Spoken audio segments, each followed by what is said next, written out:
community's most toxic personality, CP. That is me. Hello, everyone. Welcome to WILIscredia Weekend Live, as otherwise titled. I, of course, am CP, otherwise known as Charles, and you aren't. And a lot of people in the chat already. It is not my birthday. My birthday was the 9th.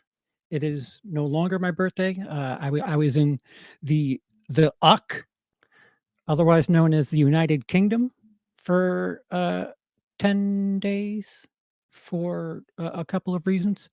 Rejoining Emily, because that's what I wanted most for my birthday, was to spend time with my wife. Go figure. If you asked me 10 years ago, I would have probably said the exact opposite, but I digest, and was there for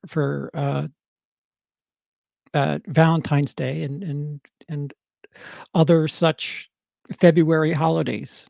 And boy, are my arms tired. Yes. Deadhead cheers. Although my body clock is still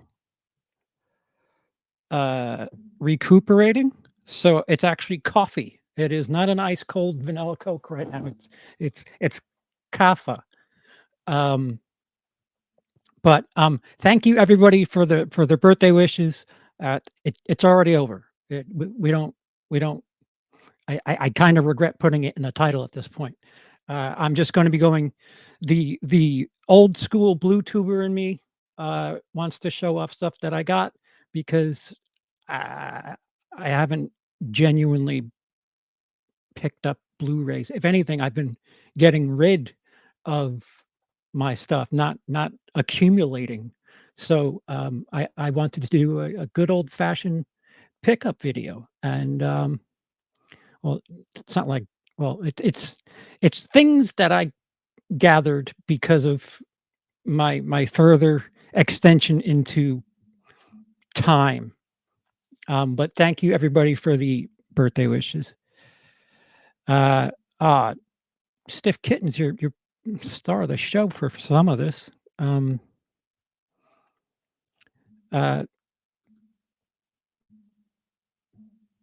Yes, hello Dice, and I appreciate no vanilla Coke. Who are you? What have you done with CP? Don't fret. We're covered. I just I'm so accustomed to the caffeine that is in vanilla Coke that I actually need a little extra fucking giddy up and coffee. Or if you're in Denmark, for the 4 or 5 of you that are kaffa. Why is this not coming up? It's just not coming up. Okay. Oh, we've got a super chat. Speaking of Denmark, Marcy, 17 Danish kroner, tak. Good to see you having a bad day. Oh, you're having a bad day. I read that completely off, because I read it like, good to see you having a bad day. I was like, well, all right, rooting against me. That's cool. But good to see you. You're having a bad day. I apologize. Hopefully I can do whatever I can to make that better. But you giving me money isn't going to help your day. I appreciate it. But I will do what I can in summarizing my trip. This is a multifaceted stream. I'm going to give you the rundown of my trip. If you follow me on Instagram, you've seen certain parts as they've happened. This and another. For those of you who aren't members or patrons, there's some vloggy stuff that I put up there that is more personal than anything. and, it's not stuff that I would it's short form, it's just it's Charles, it's just random bullshit. Although I guess it would be stuff that would qualify for YouTube Shorts at this point, but, patrons will have access to, um, a little edited thing, and, because 'cause I'm not done traveling this season, I think. At this point, there's a 50-50 chance that I, am traveling again. I won't say where, but, uh, yeah, that is a tease, and, if there is one thing that benefits patrons, they will have a tease at least of where I'm going.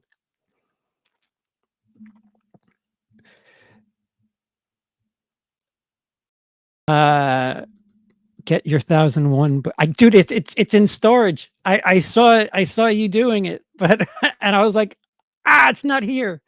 Um, with notice, if I go, I'll go pick it up. I know exactly where it is. It's, there's a box with books in it, and 'cause, um, I received another book, so I'm gonna have to bring this there, and I'll do an exchange and get my 1001 book. I am kind of frustrated that I wasn't, a part of that, Chase, but I absolutely, uh, d don't don't leave without me.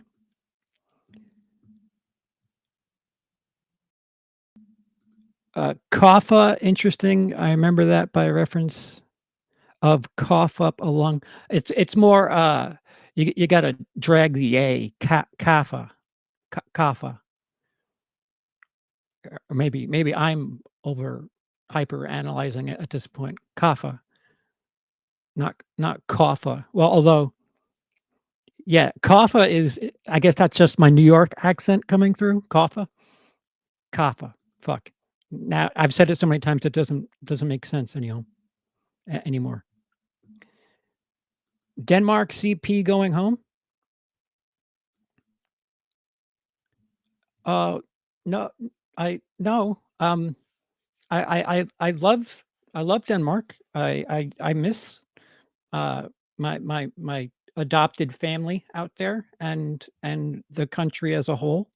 But this trip was to, the United Kingdom, England specifically. Um, I hope I hope to be in Denmark at least at least once more in my lifetime. I would hope a couple of times, but I'd really, I made family, I made friends. As far as I'm concerned, same shit out there. I really enjoyed my time. Most importantly to me personally, I did a lot of mental healing out there, and my environment, was supportive of me being able to focus on just getting healthy mentally, and, that happened in Denmark with, again, my adopted family, and I am forever grateful for it. So, um,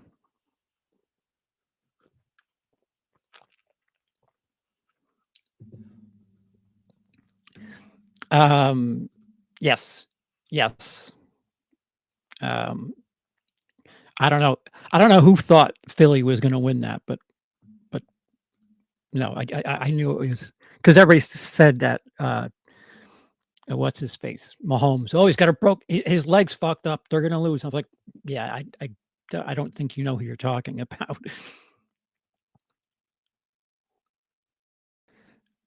Well, I'll work on it. It'd be very important for me to learn how to ask for coffee in Denmark. Um, I was told that one of my favorite places to get coffee, and if you watch old school, vlogs. Oh, that channel doesn't exist anymore. All right, so patrons have access to when Dennis and I would drive through Aalborg in Denmark, and they had a coffee shop called Friends, and it had the same font as the show Friends. And I remember complaining, saying, "Well, why not call it Central Perk? Because that's the coffee shop from Friends." But apparently they closed recently, and that's unfortunate. I hope it wasn't because of my my my silly ribbing. Um, yeah. So, all right. So I'll give you a rundown on the trip, and then stuff that I got. I forgot how to Bluetooth. Um, and if there's anything else you guys want to talk about, I will gladly field.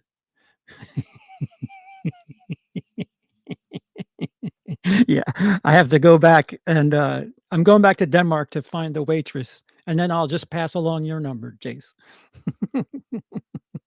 Dude, not even that waitress. Um, they are very LeBlond out in Denmark. There's a lot of US nines in Denmark.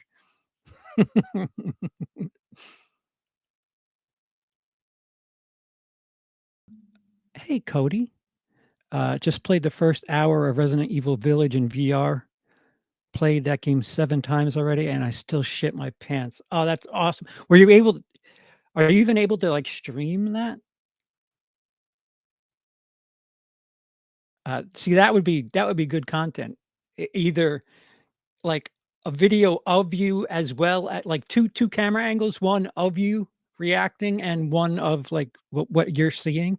That would be fun. But that's the sadist in me, I apologize. Um, Beautiful women in Denmark, especially Ukraine. Ukraine is, um, uh, I I don't, um, uh, I don't know the comparison, but that's like saying, um, beautiful women in New York, especially Florida.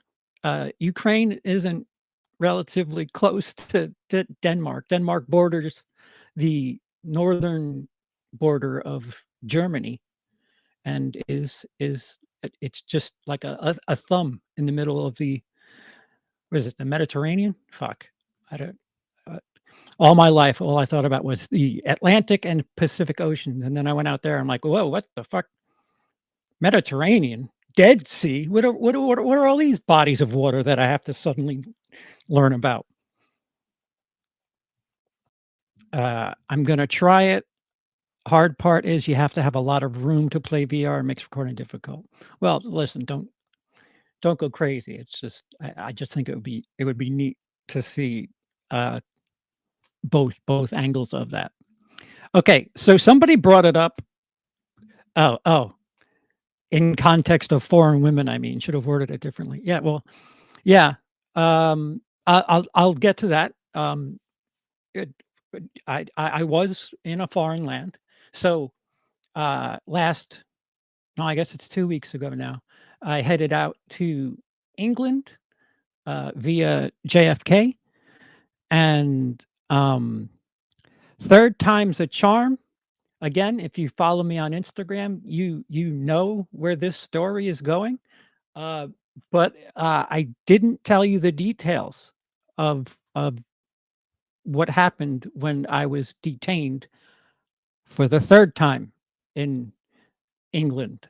So, no problems. I actually suffered a a a setback with my spine.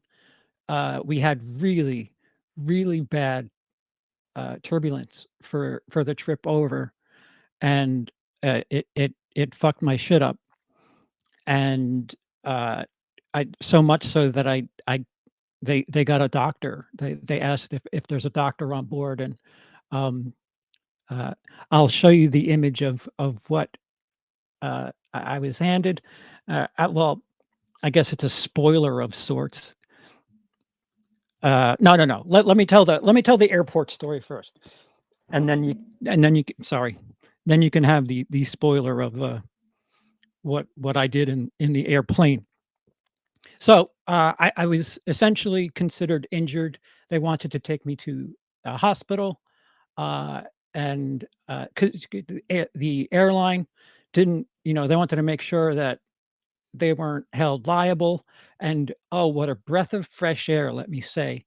Um, I didn't have like first class tickets or anything or anything like that. And much better than any American airline, Norse, uh, the staff was incredible. They were so helpful. Um, it's one of those cheaper airlines where basically everything is a la carte. Um, like if you want food, like you can get a bare bones seat and just like carry on for free, which is what I did because I'm not bringing fucking luggage to England, that's for sure. Um, but if you want a meal, you can pay extra and so on and so forth. And I just made sure I didn't pack liquids and uh, uh, packed some snacks for the trip and whatever. But as I was injured for the second half of the flight, they brought me water, which bottled water they charge like £6 for on that flight, or I might have it wrong, but they charge you for bottled water, and they were really, really, really heartwarmingly attentive to me.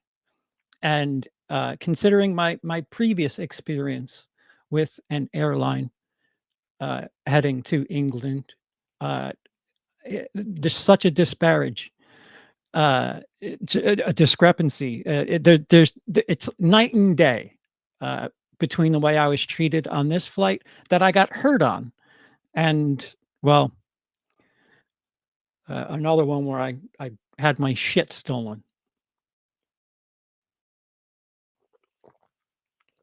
Pardon, I'm trying to drink the coffee while it's hot. Drink it while it's hot. And so they wanted to make sure that they wheeled me out of the plane, and they were going to take me to either an ambulance or straight to a hospital or an AE if you're in England. I didn't ask what AE stands for. What we would call an ER, uh, they call AE. Uh, 17 Danish krona. Thank you, Marcy. Happy birthday, CP. Hope you will have it well. I forgot how to pronounce that. That's not Celtic, um, but tak. Thank you.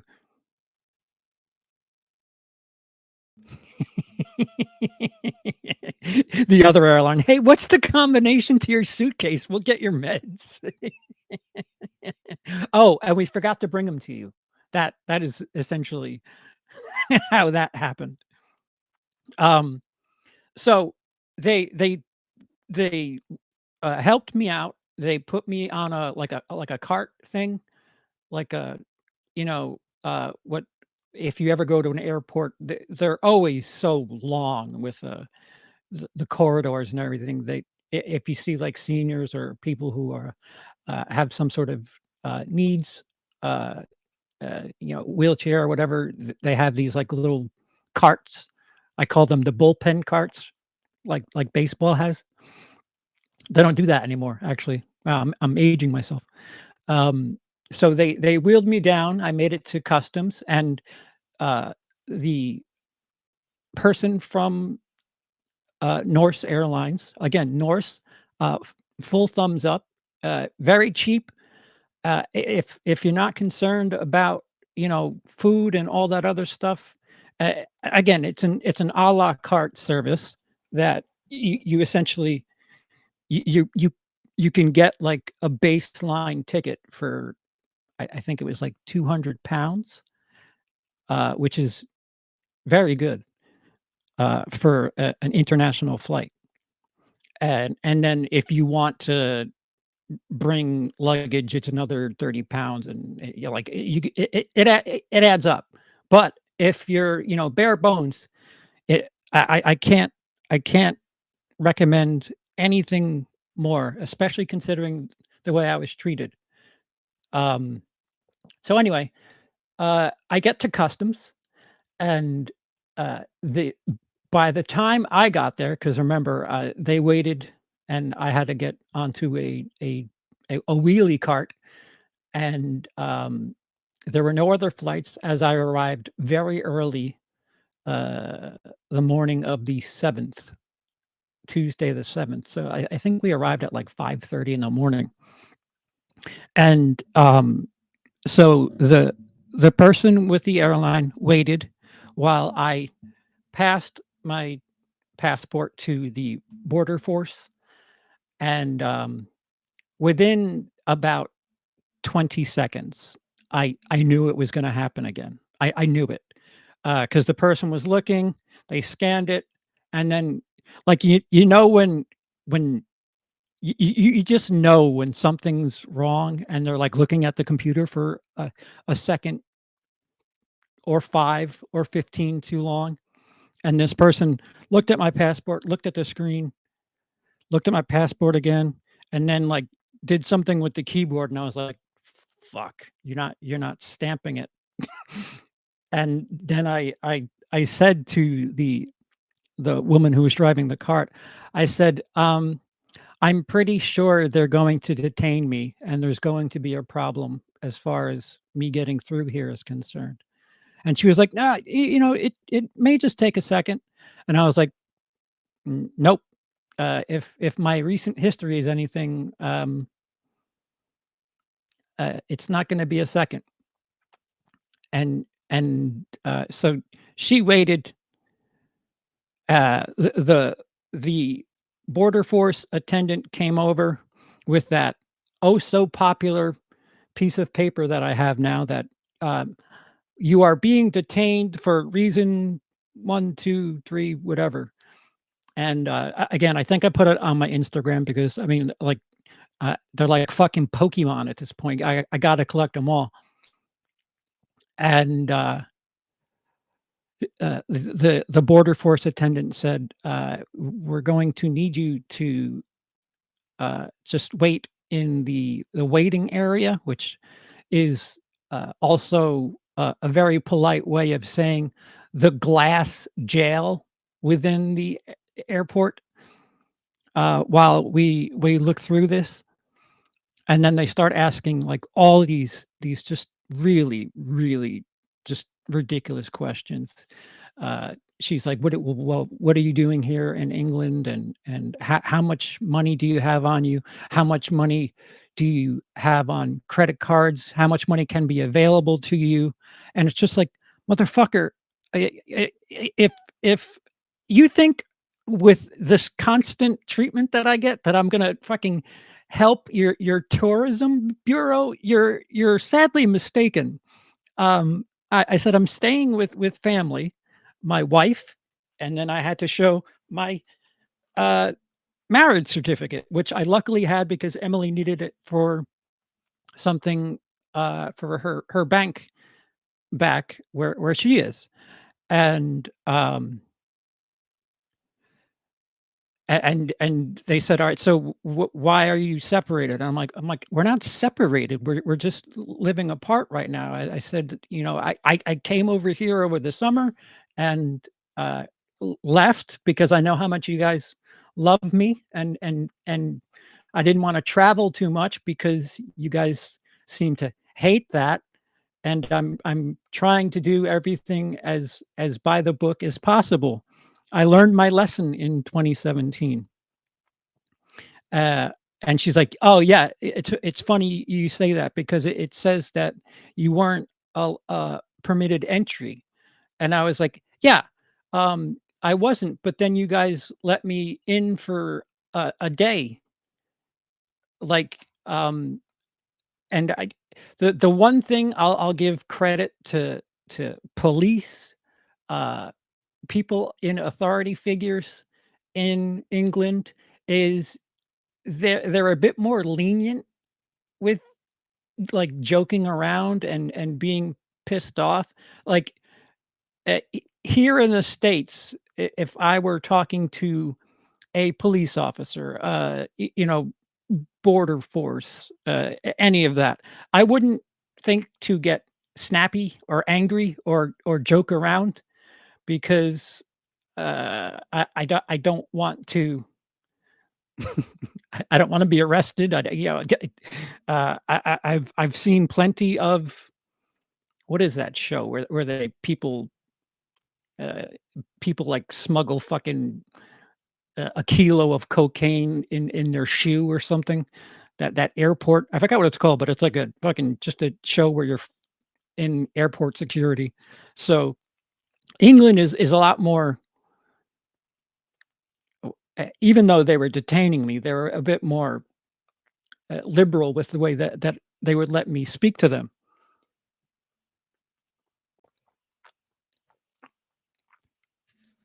Um, so she said she was mentioning the time that I got detained in 2017 and I wasn't allowed entry. And I said, yeah, but you guys let me come in for what ended up you guys called it 2 days, but because you detained me for 9 hours, it was actually like a day and a little bit less than a half because I had to be here first thing on the second day. So I basically had 24 hours.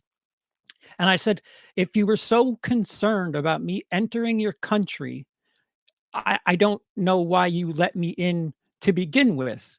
And I said, I appreciate you guys kicking me out so promptly because within 3 days of you making sure I didn't enter the country, you had that incident where somebody stabbed a bunch of people by Big Ben. And the woman just nodded. And I was like, "Whew, I don't know why I'm testing my fate like that, being a fucking Karen about entering the country, but at this point, they've kept me away from my girlfriend at the time, my wife. They've literally stolen everything that was important to me, uh, and, like, I was just fed up. I was of the mentality where it was just like, either let me in or send me back home right now. I'm not doing this fucking 9-hour bullshit again. Like I I just sat on a flight for fucking 8 hours. I'm in fucking agony and just get this the fuck over with because you're going to do one of two things and you're not going to let me stay for one day. It's either all or none, I said. And she asked me a bunch of other trivial questions about money and what's the purpose of your visit? Why are you separated from your wife? And I was like, well, to be totally frank with you, she came back here because she hasn't a green card yet in the States, and we're both trying our best to do the legal thing as far as being in each other's countries regarding dual citizenship and employment is concerned. And my wife is not yet legal to be employed in the US. So due to COVID, we had to split up due to financial situations. And she's like, "Oh, so you do plan on getting back together?" And I'm like, we're not separated. We're just, like, literally separated. We're not fucking, on a break.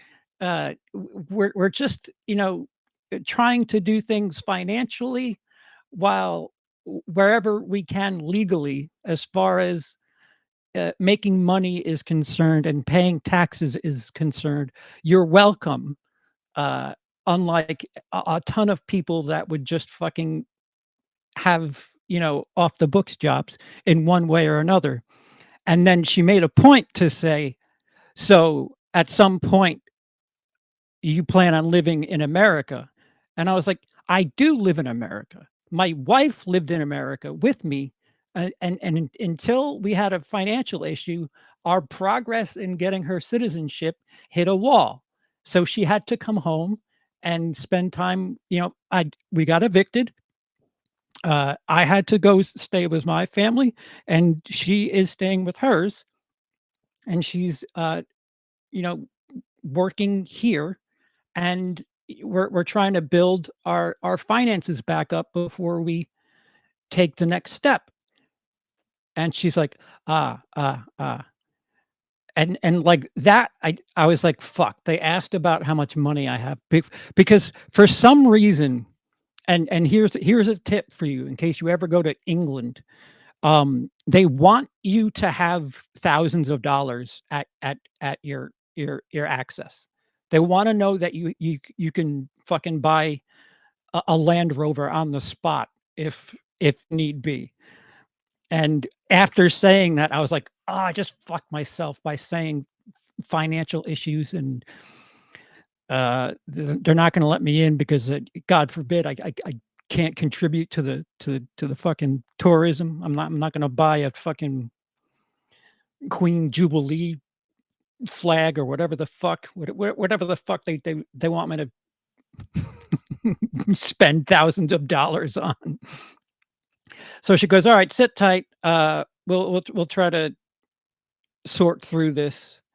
And so airport empty except for me in the glass container of shame, which again, I did take video, uh, which will be available in the full travel vlog for patrons and members. And it was funny because there were no border people, like the the customs, all of the registers and everything, the till, whatever the fuck. Everybody was gone, and I was the only person in the airport. And then at that point, the woman with the cart said, "All right, so here's my card. When everything gets figured out, just give me a call. I'm in the airport. Whatever, it'll take me 2 minutes to get here." And I was like, "Yeah, I have a funny feeling either it's not going to be anything resembling 2 minutes, or you're going to be taking me back home and not to a hospital." And so she laughed. She's like, "No, chin up." And I was like, "No, no, no. I've heard this song twice already." So she drove off, and now I'm what I was injured and frustrated about my pain really shifted, and my adrenaline took control, where I was just so angry. Like the feelings I was having, the strong feelings I was having for um pain shifted into like a disrupted fucking anger, where I was just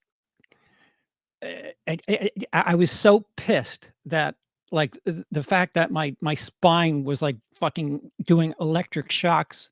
um it wasn't my main focus.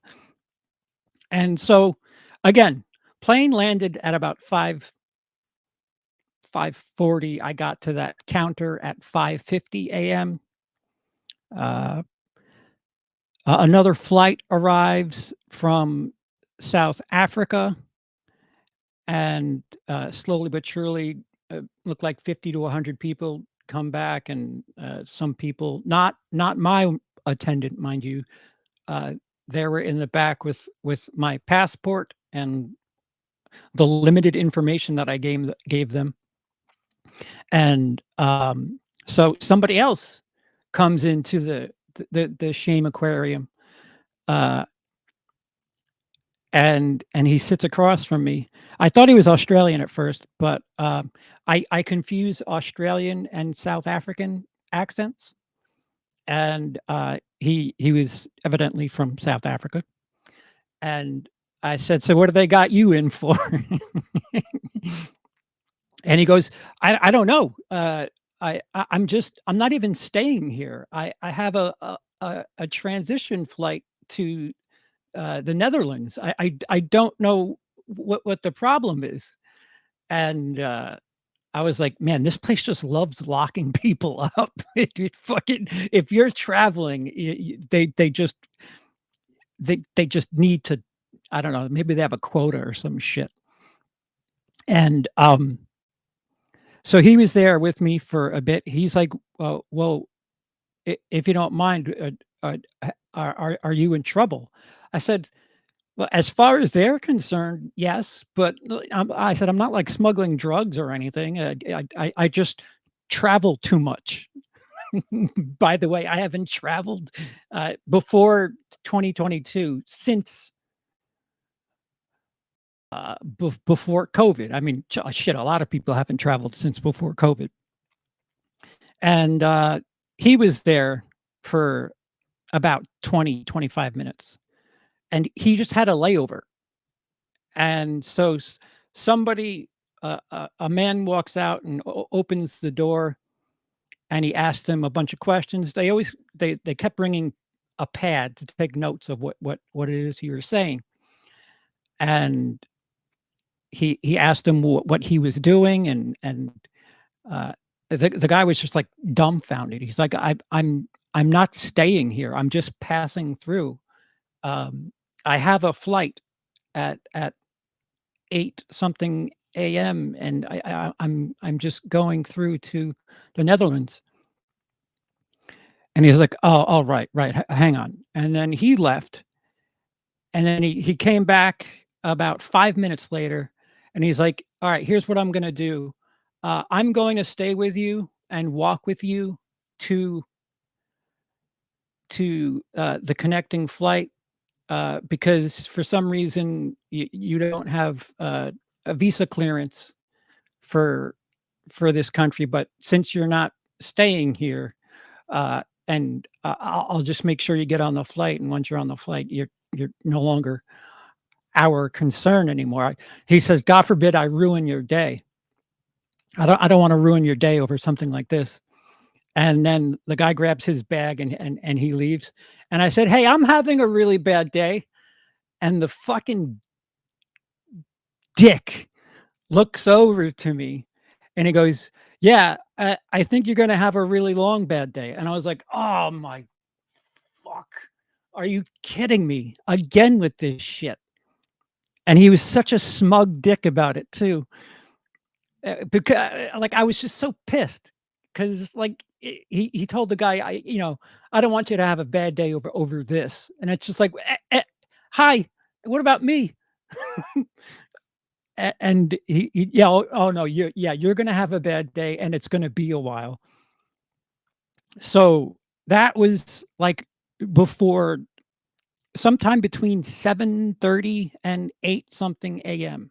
So I have been in this glass jail for over 2 hours now with spinal pain that they wanted to take me to an ER for, or AE for, and just fucking blood boiling at this point. Then somebody else comes out. Apparently, there was shift change at 8 o'clock, and the woman that first handled my thing was no longer there, and handed over my case to somebody else. And it's just like, eh, what the fuck?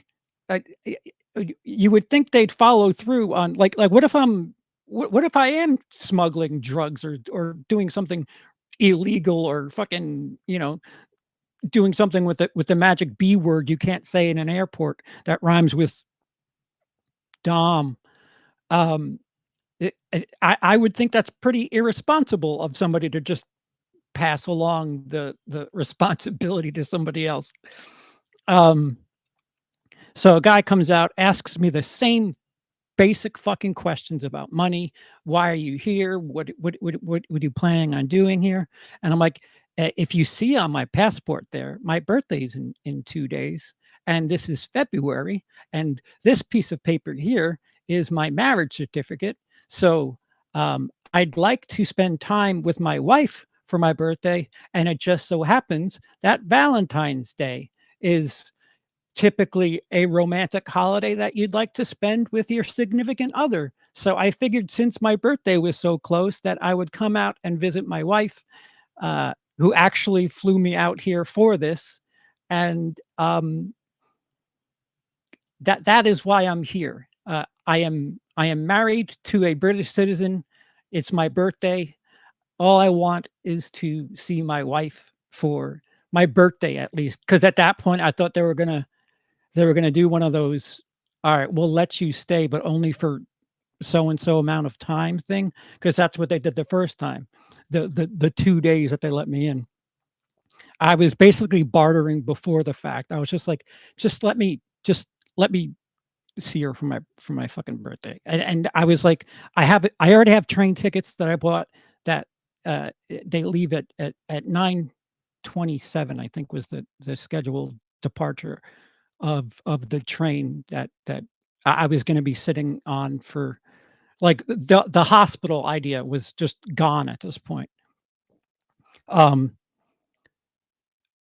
and I said, Whatever your decision is, please," I said, If you're not letting me in, please do it quickly, and if you are, uh, I paid for that train ticket.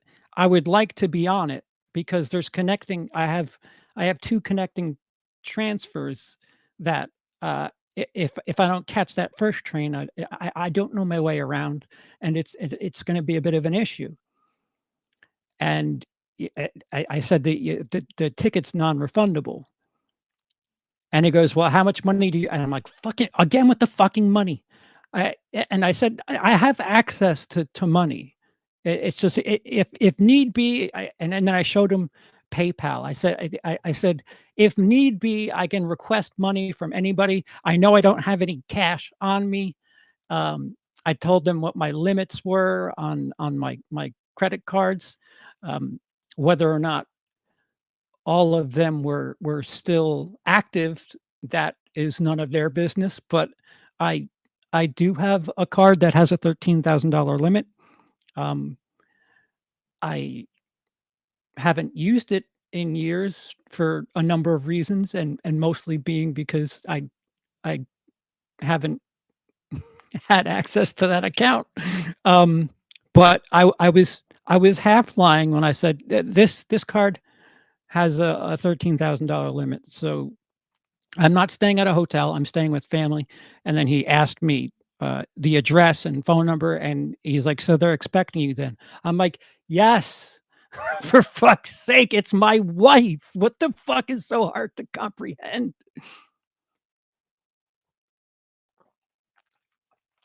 And then as he's writing that, he I'm just fucking, furious. I'm losing my shit.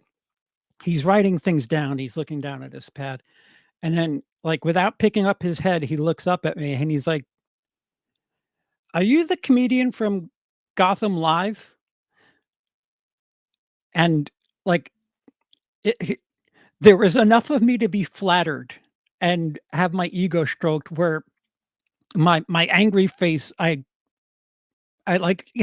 kind of had a bit of a smirk, like, and I just looked at him and I said, "Is that relevant to me visiting this country?" He goes, "No, no, I'm just a fan of stand-up." And then he went back to their little office there. And again, at this point, it's closing in on 9 a.m., and I think it was like 8:30. So I had been in the glass airport jail for close to 3 hours at this point. Um, and he comes back and he does this, and I grab my bag like, "Oh, yay, we're done." Um, and he goes, "No, no, leave that." And I'm like, "Fuck." And he goes, "All right." So, he explained why they let me in the first time, and he was telling me things like, the problem was that, when you were let in July, they didn't stamp your passport. I don't know why that happened. I said, "Because the people were on strike and they let me lose thousands of dollars worth of my goods because Heathrow was, just a zoo at that point, and my bags were out in the open for anybody to pick at, and he didn't acknowledge. He just kind of he just kind of wrote something, and he said, "Yeah, so they should have stamped your passport and made a note that you were allowed in because our last note of you is that you weren't allowed entry and turned away." And I said, "But I did leave. Like, I left." I said, "I'll tell you exactly what the problem is." And it th this is, I think, what got everything fixed. I said, "I had a very long conversation with the person that was asking me a bunch of similar questions that you were." Now, at this point, I know that this guy knows I'm a comedian, so I'm even more loose with my Karen isms and let me speak to your manager type shit. So I said, "I know exactly what you guys didn't like that I said that caused me to get kicked out." I said, the person was asking me a bunch of questions about my status at that time. I was staying with friends in Denmark. I was going through a divorce. Uh, my living situation wasn't exactly firm, and somebody asked me if I saw a future in America, and I said I stupidly. I realize that now.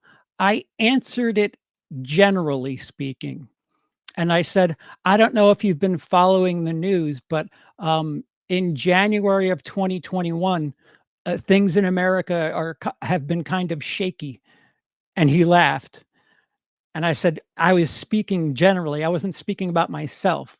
I said clearly because my wife came over and we were living there. And I said, "You're welcome for bringing a British citizen into the States while all that was going on." Uh, Not like we were in DC or anything, but just inferring that a British citizen could have been harmed because of their strict rules. And he goes, "Oh, right, okay, I could see that." And I'm like, "Yeah, yeah." I said, "Whatever you guys think about your politics and politicians, we will do it 10 times worse." I said, "Obviously, this is 6 years later. I had a future in the United States. I didn't handle the question right. It was such a loose, candid conversation that I thought we were just spitballing and BSing." Um, and I said, "The problem is when I was in Denmark, anytime our president at the time came up, it was." I said, I'm a comedian. Anytime the 45th president came up, it was a guaranteed laugh.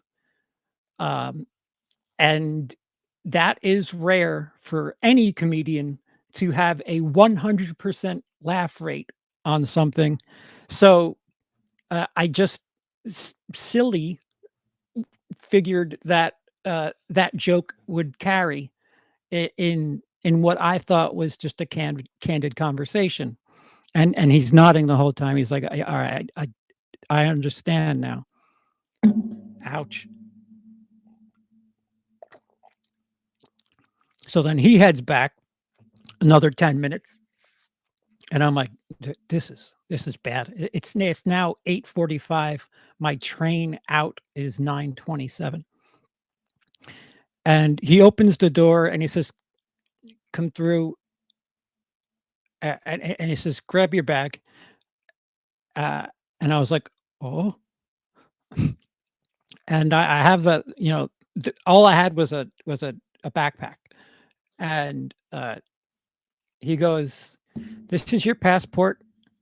I will I will let you through, but I need you to give me an immigration joke. Otherwise, I won't let you in. I said, an immigration joke. I said, we have immigration problems in the States. Uh, I don't know if you realize this, but I'm white. And he hung his head and his shoulders. You could see that he he was laughing, but he couldn't laugh at that joke.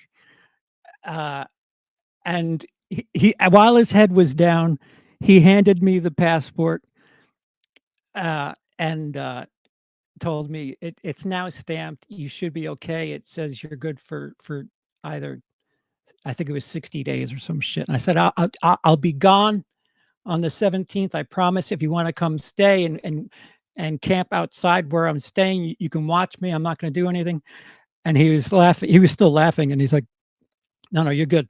And I said, "Hey, were you blowing smoke up my ass about the Gotham thing?" He goes, "No, I recognize you. I watch Gotham Live." And I'm like, "How the fuck does that is a New York-based comedy show, and you guys get it out here?" And he's like, "No, we're very big stand-up fans here in the in the States, in England. And we get lots of stuff uh from all over.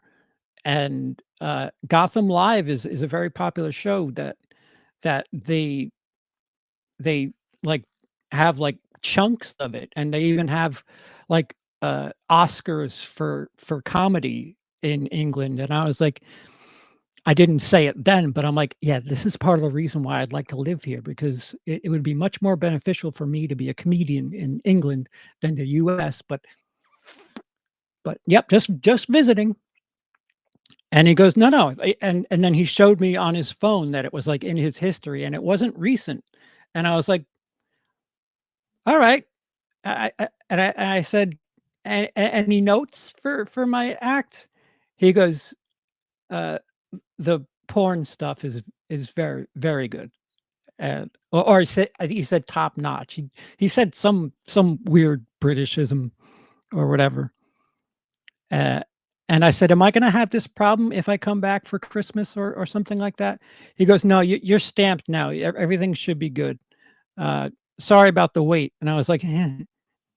And so at 8:50, I was let into England with no restrictions whatsoever. Actually, there was a restriction. I had to tell a joke. My admittance had depended on whether or not I could make the fucking border agent laugh. Um, so there was that. Uh, Relief took over, and for those of you who don't know, over-the-counter drugs in the UK, you can get what essentially would be like a very light version of what, like Vicodin. Over here, they have that over the counter. Um, and so I went to the airport shop and got ibuprofen with codeine in it, and I just shoveled my face with a bunch of those. And what was I forced to get? Because they didn't have vanilla Coke. No, actually they did. They did. They had the sugar-free version of vanilla Coke, and that was another reason I was pissed, because in the American airport in JFK, they have Coke, Diet Coke, and Dr. Pepper. Not even cherry Coke, just it's just such limited choices for soda in JFK. And the funny thing is, if anything we get mocked about is our choices, the choices of fast food restaurants, the choices of drinks, the choices of cereal. But here I am in the British airport, and they have all these different flavors of soda, but they have a sugar tax there. So the bottles are thinner, and other than the regular Coke, which I I don't know how much more sweet vanilla Coke is as opposed to regular Coke. I mean, it says 150 calories here, so there's that. But I listen. I know it's not healthy, but uh, how much worse could regular Coke be? Is the vanilla syrup that fucking ridiculous? Um, so anyway, I picked up a thin bottle of vanilla Coke, sugar free, and um, I don't know. You could have given me cold piss at that point, and I would have welcomed it. Uh, and shoveled, I think, 3 or 4 ibuprofen coating, and luckily the train station is connected to the airport, and I was in the right terminal for the train station, which usually my luck, it would I would have to be going, fucking 3 or 4 miles. If any of you have been in the airport in Amsterdam, Schiphol, Schiphol. I don't know if I'm pronouncing it right. Well, there's an airport in Amsterdam that's shaped like a giant seven, and it is long. Where you could, it like the corridors are miles long, and it may be shaped like an H. Actually, if I think about it, um, I was worried about that, but again, the one time I was lucky to be near where I needed to be, and I asked the train attendant, "Am I on the right train? What do I need to do?" And he basically told me, "You're getting off at this stop," and blah blah blah blah blah, and so many American city names that I passed on my way up to where Emily lives up in Lincolnshire. Uh, and everything's Shire, like it's fucking like it's the goddamn Hobbit in the UK. Hampshire, fucking, I don't know, Nottingham, yeah, just fucking, just all like all silly sounding shit, and everything's a shire. Um, but of course, there's a bunch of city names that I'm like, hey, Newark, we have that. Um, York, I come from the new version of this town. But yeah, just passing through a bunch of whatever. I apologize for my drink breaks. Um, so making a decent schedule, and while the meds that I took weren't the greatest. Oh, I will show you. While I was on the flight, um, with the doctor, they needed the doctor's approval to give me something stronger than uh, what is it? It's not paracetamol. Uh, they have something that is essentially like Tylenol, but it's called some. It might be paracetamol. I don't know. And the flight attendant told me that if the doctor approves, we can give you something stronger. And I said, you don't understand. My tolerance is ridiculous. And so uh, the pilot who was not the pilot, the doctor who was, I believe he was Turkish. Uh, he was using a translation app thing, and he was asking me if if I have any heart issues, allergies, whatever, blah blah blah. And I was like, no, no, no, no, I'm okay. And and then him and the flight attendant went back and forth, and I was approved for the the pain medication, and um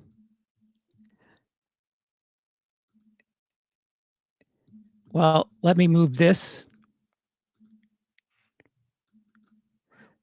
Nope, move. So bottom. Wait, what the fuck? If it right to the furthest left, that's me in the airplane restroom with a suppository. Um, I have never taken a suppository ever, and the only time in my life I've taken suppositories is in England. Oh, in Europe, because I took one in Denmark too at the hospital. So I took that picture, and I didn't want to say it because God knows I jinx myself. And I'm a big Lost fan, and I took the picture, and I wanted to say, now I feel like Charlie from Lost, uh, you know, using drugs in the restroom of the plane. I just spoiled, I don't know, episode 6 of season 1 for Lost for you. Um, so that little white thing is what they told me to put in me bum, and again, it didn't do much, but it certainly was better than a Tylenol. Um, but I need surgery. I've been told that numerous times. Um, uh, uh, um, so that in combination, well, that had worn off at that point because I think I took that like 6 hours before I was on the train and had ibuprofen in my system.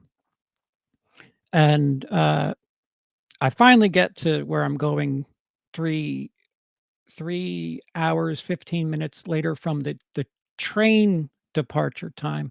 I arrive near Emily's, her home train station at about 12, about noon. So, uh, I had spent an awful lot of time in pain, about 8 hours.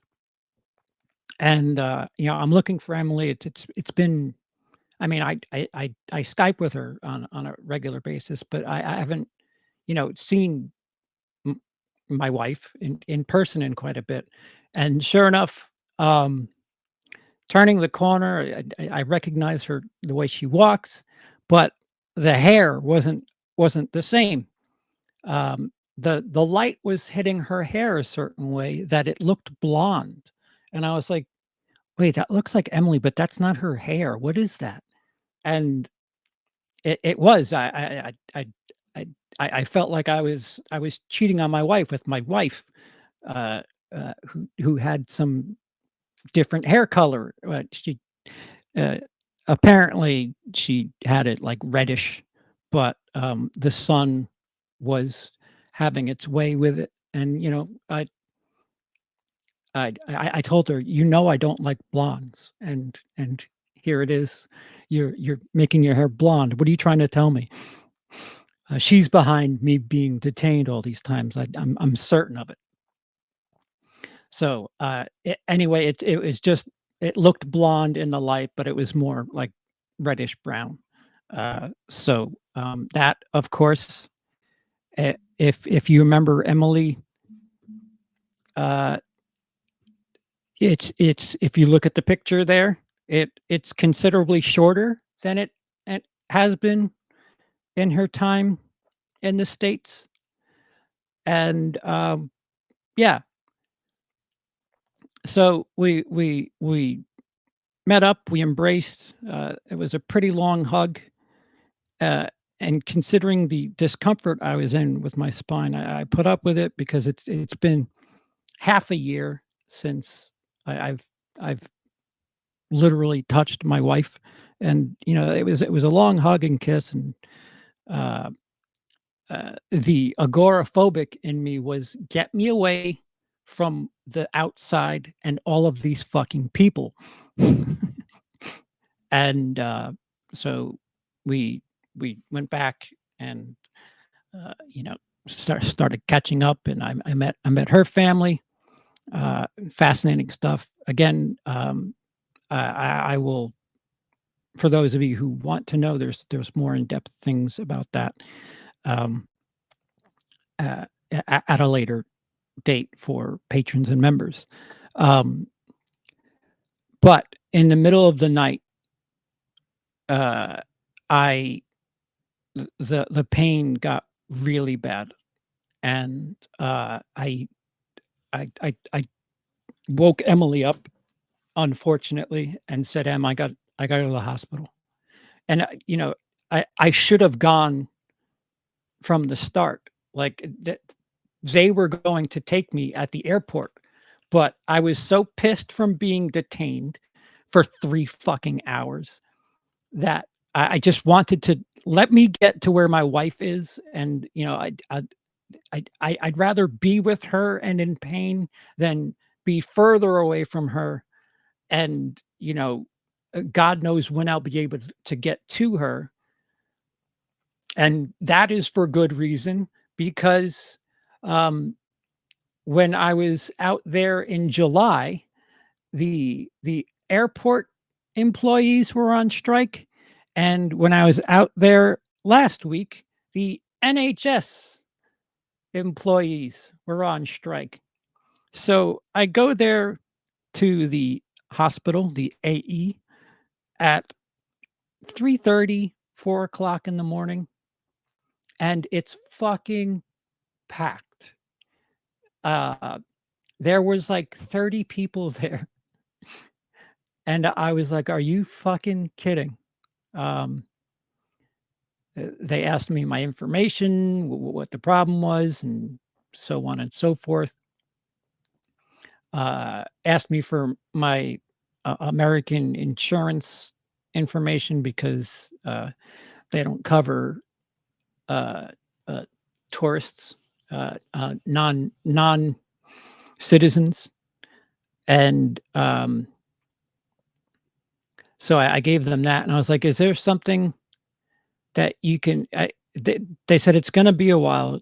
Your wait's going to be a while, and I said, "Is there something that you can just give me like now to just kind of nullify this? Can you give me either a cortisone shot or an epidural?" And then she looked at me like, "What the fuck are you?"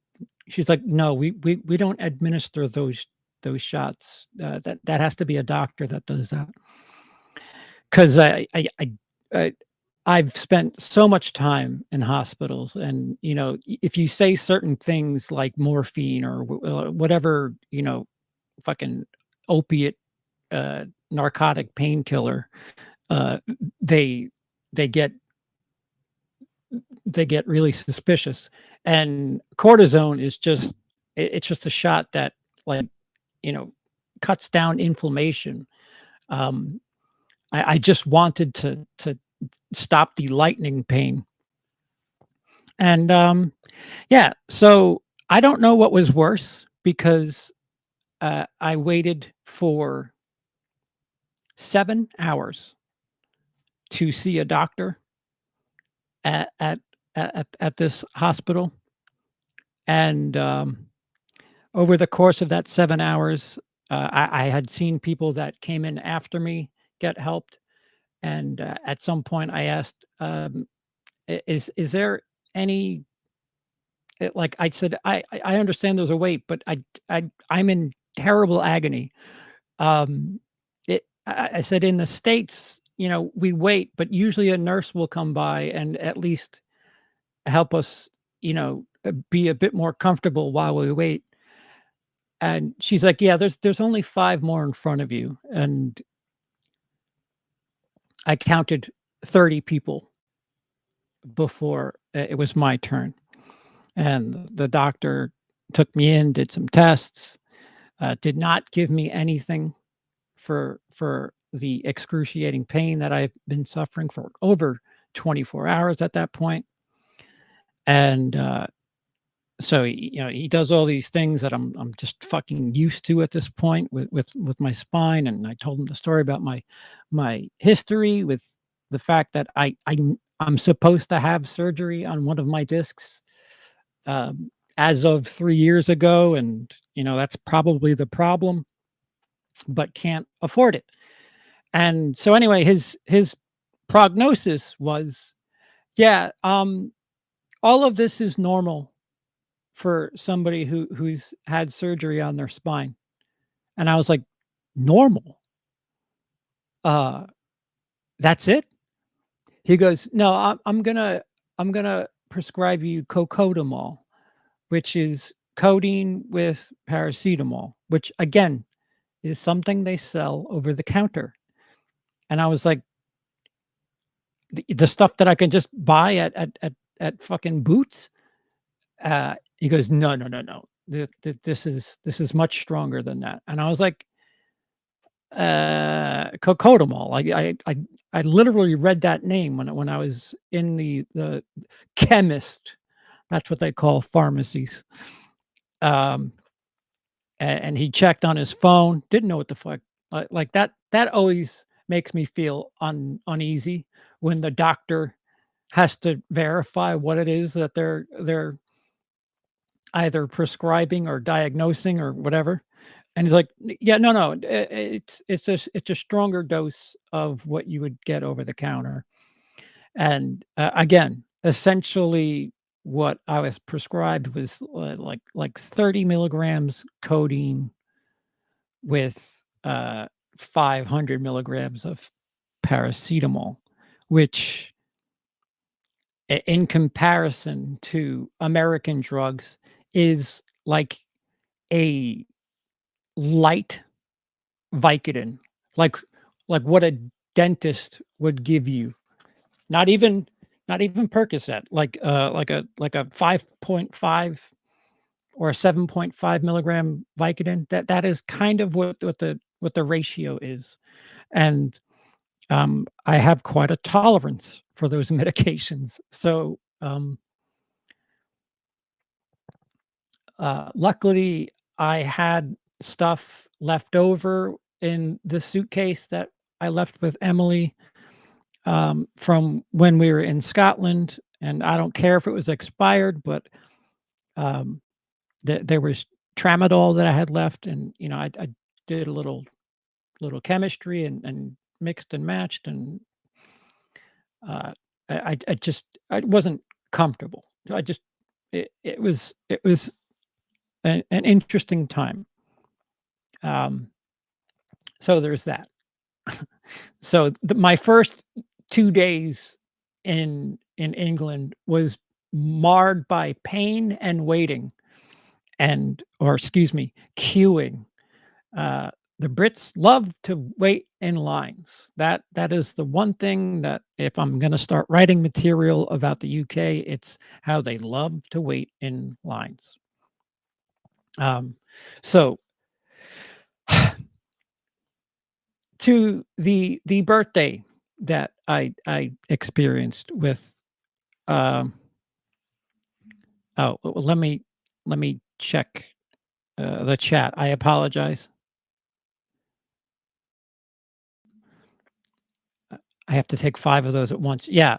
Yeah, I laughed when he told me what he was giving me, and I was like, "This is not gonna help, like, at all."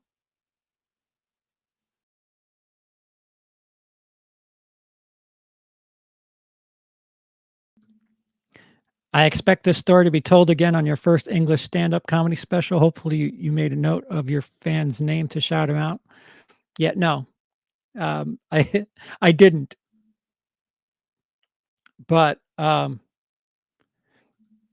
yeah, my clothes and I haven't, my like I said, I'm drinking coffee, not Coke. My body clock, I've been home for about a week now, and I'm still, like, I haven't properly unpacked, uh, whatever.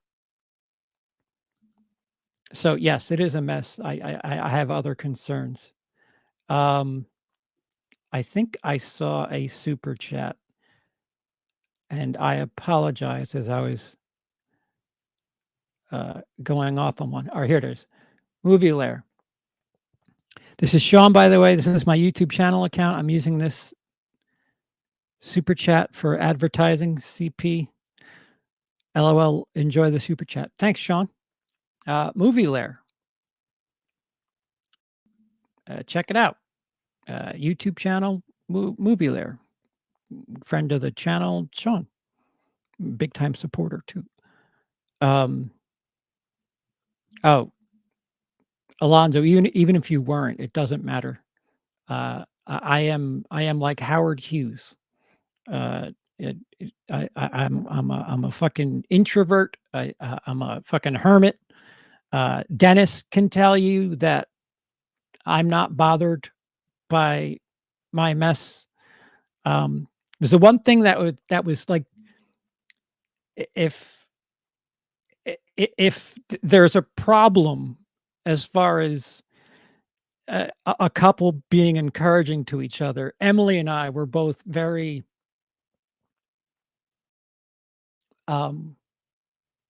procrastinating about cleaning.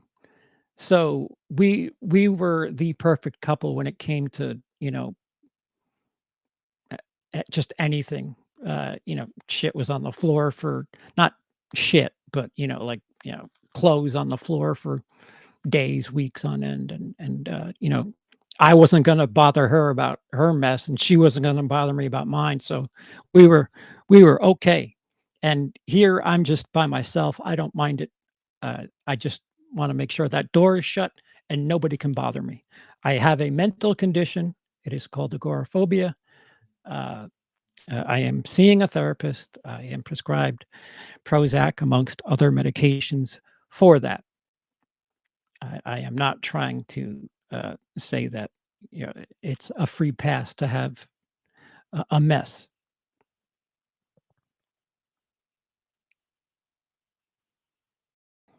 Um, do you want an insulated coffee mug from Amazon? I'm using one right now. Can't stand regular mugs. The coffee gets cold too fast, and I like to sip it slowly. I don't. I don't even know how that's possible. Um,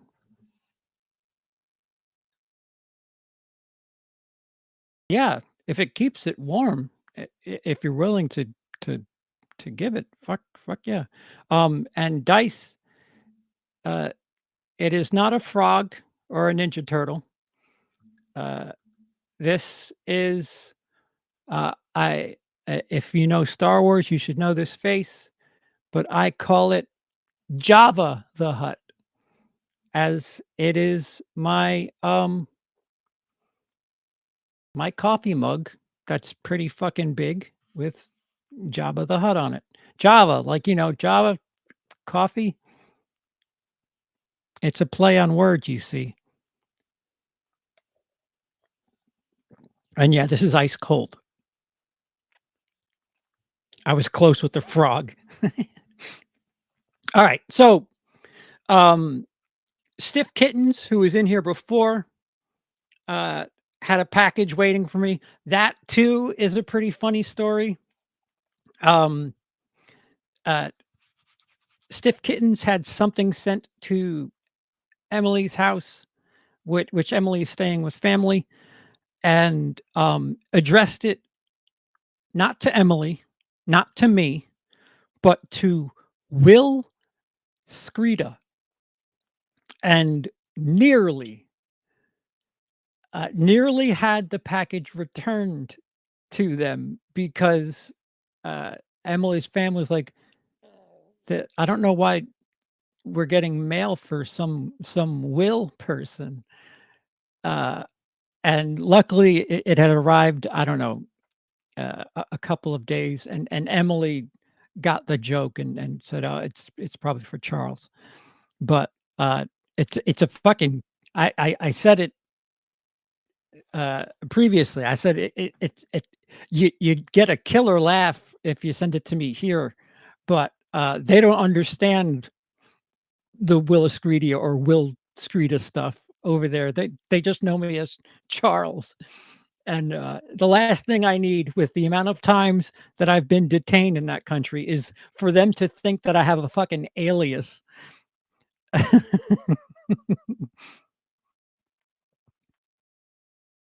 Uh, Nikki, $2. Thank you. I really need you on my podcast going to video to be determined. To be determined. Oh, okay. Um, yeah. So, out of order, there's a bunch of stuff that I received. Some of it from Emily, some of it from uh, uh, Stiff Kittens, who sent something else that arrived. I guess I'll say that he sent a postcard, which was very sweet to both of us. That arrived after I left.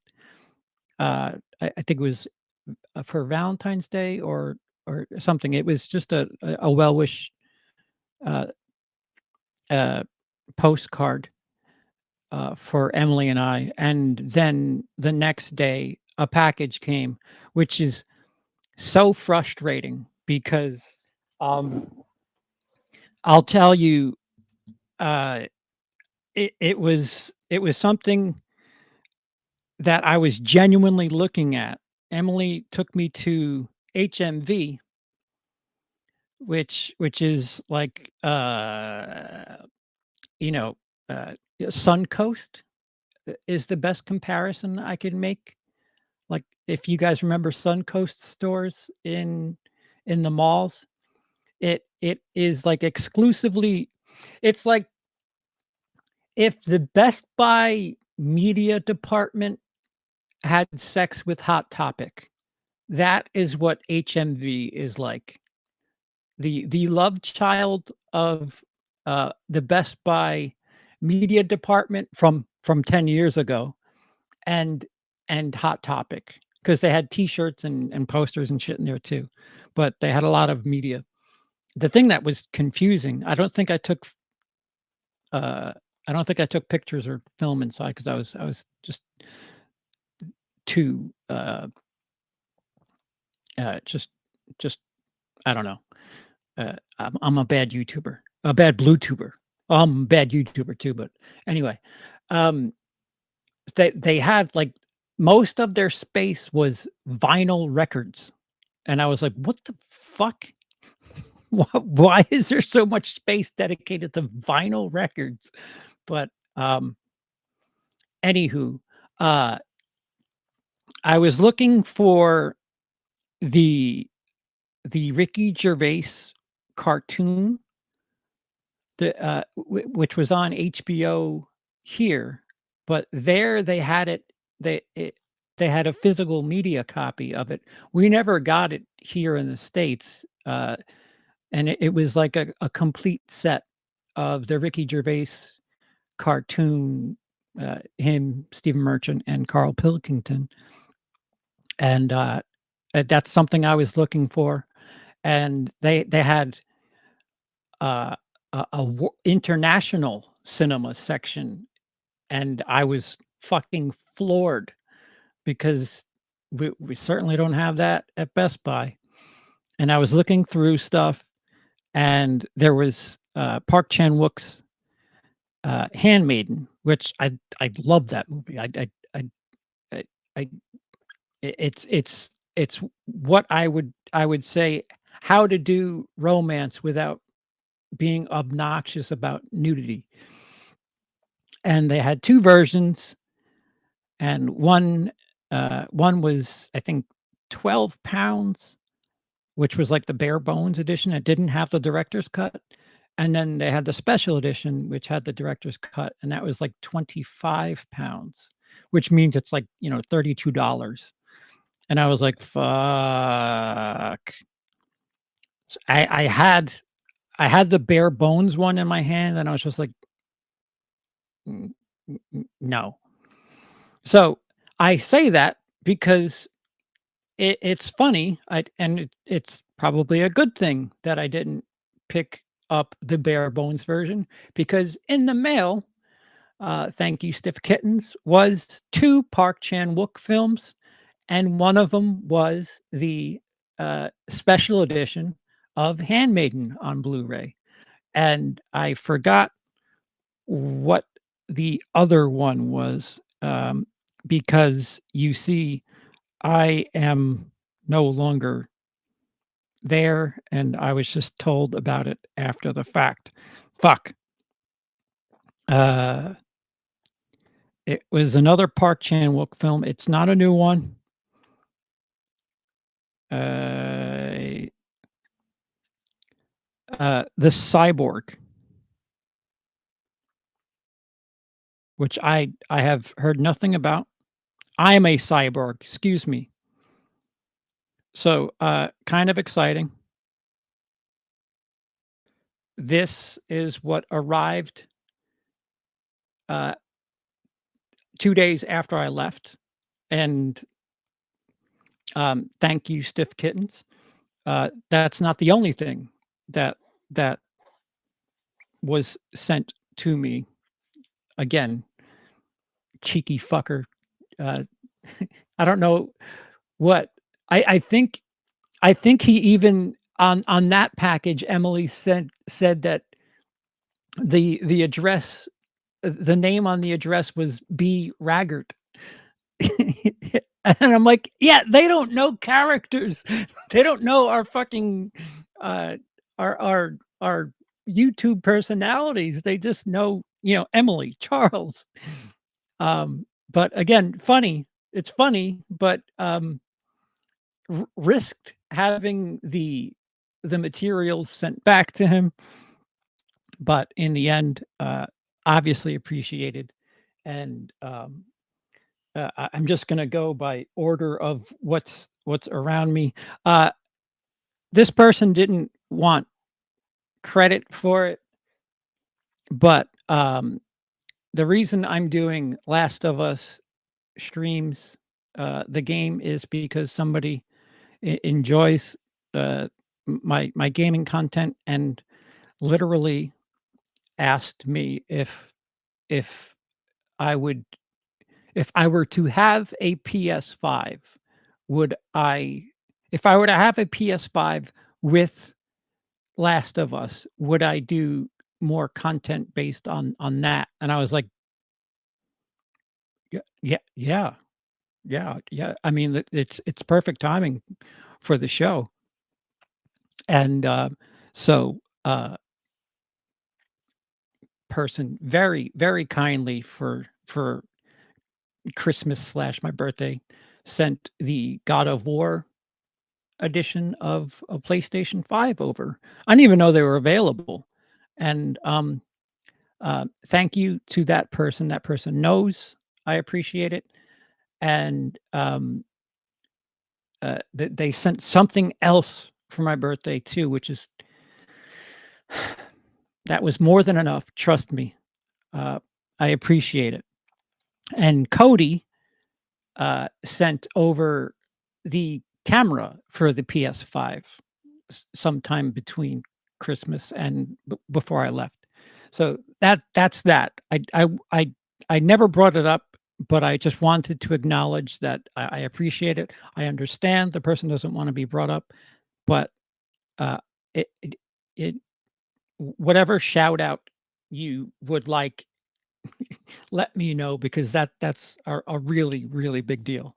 So, a lot of this is very non-American based. It's almost like, my birthday was completely European themed, or no, wait, fucking just non-American themed. Emily knows that I used to fall asleep quite a bit to, uh, World War II documentaries. If it wasn't that, it was Dexter, or, I just I always put something on. I can't sleep to darkness. So, uh, unfortunately, the TV being on would keep her awake some nights. And, this is a really fascinating book. It has, like, maps and shit of that looks like a dick. Alright, so in World War II, they would draw dicks on the map. Uh and it just tells you information about various maps and strategies, and it's a really fascinating coffee table book. And what can I say? But my wife knows her husband, although I can't fall asleep to that. Uh, I have to like use my eyes and look at the pictures, and and there's just word movies. Okay, so what was waiting for me uh, from somebody who would not like to be mentioned uh, is the X and Pearl combination on Blu-ray. I don't know if these are available on 4K. Not that I'm nitpicking, mind you, but very much appreciated. If this were a different time, I probably would have already owned these, but I've been diluting my collection, if anything. But much appreciated. I've actually already watched X again. Um, uh, this is from another patron, and I told the person that Tyler, that Tyler does appreciate credit for the gift. Um, they too would like content based on their gift, and what they sent was the Poison Ivy collection, 4 films of seduction. And you guys like torturing me. Um, and it's funny because I only said something in passing on Patreon about how this series was basically where actresses went to rebuild their careers by doing something smutty that they don't make movies like this anymore. Where I mean, that's Drew Barrymore. She had a troubled teenage young woman childhood, but whatever the fuck she was quite no she was Lindsay Lohan before Lindsay Lohan was. Uh, and then here you have Alyssa Milano, who was in the sequel, and her two. Uh, I think she was eventually in Charmed after this, and here is, oh, what is your name? She's in Joe Dirt. Fuck. Shows how much I know. Jamie Presley.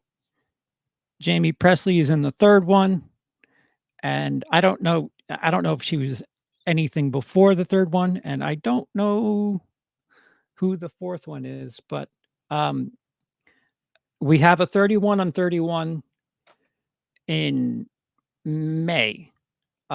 So watching this and or covering this won't happen until at least June.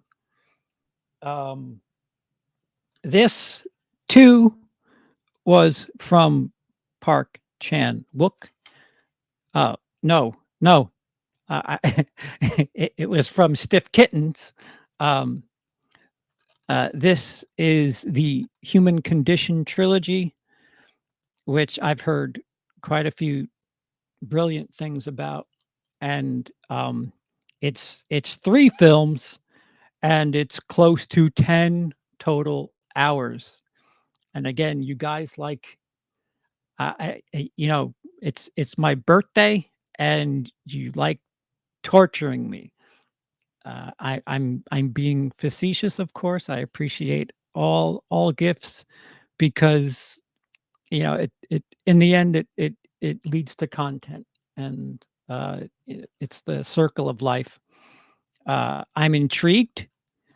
I've heard a a varying mix of of this series. It's about 60 years old, this trilogy from Japan, directed by Masaki Kobayashi. Um, so yeah, I was told not to watch it before I go to bed, which, judging by the runtime, is fucking impossible because each of the movies is like 3 hours. If I watch it at noon, maybe I'll be in good shape. Yeah, this was Emily, um, Park Chan Wook's most recent film, Decision to Leave. And this is actually the American version on Blu-ray. I didn't know Mubi. I don't know if you could see that. Mubi is like a cheap streaming app on Amazon Fire, the Fire Stick, but they they released uh Park Chan-wook's Decision to Leave, which is fucking really good. And keep an eye out. Was it nominated for International Picture for an Oscar? Because it was quite good. I don't remember if I felt like it got robbed or if I feel like that's my front runner.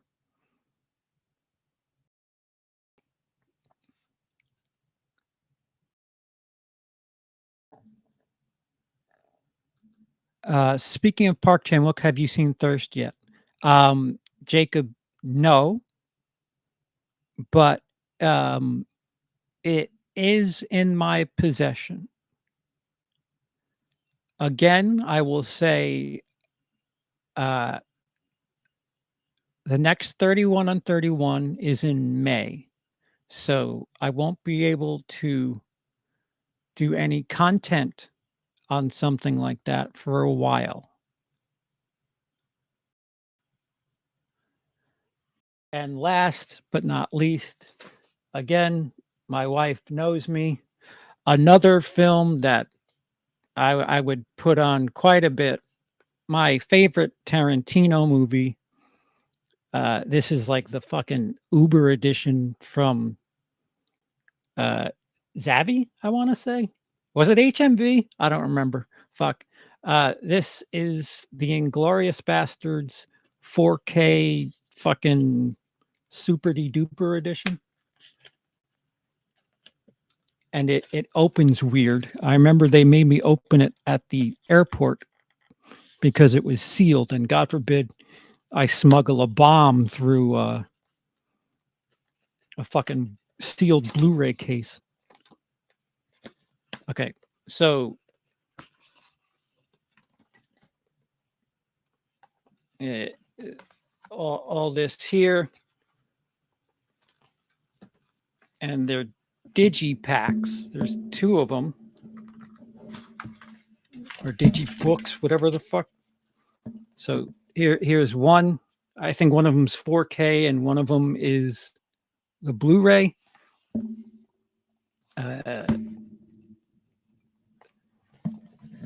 And this guy here.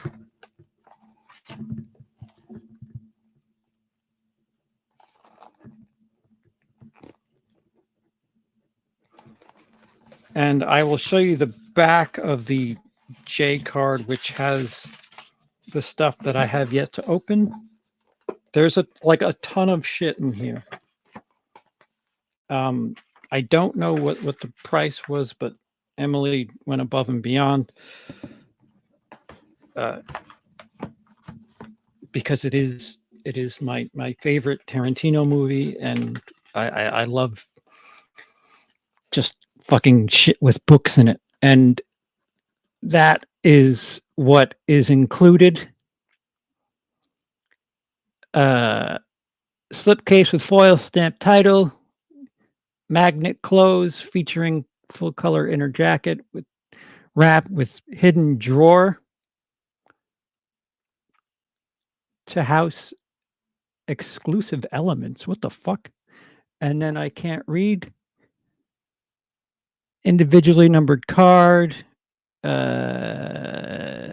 collector's card, metallic finish rigid slipcover case ×2, steelbook, engraved fucking shit, 36-page photo booklet, 36-page behind the scenes booklet, 8 art cards, playing cards, character cards, and a poster.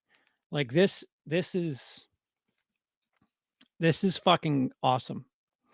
Um, my true gift for Christmas was spending time with my wife, but uh, she this when you reach a certain age, you don't really care about your birthday anymore, and you don't look forward to them.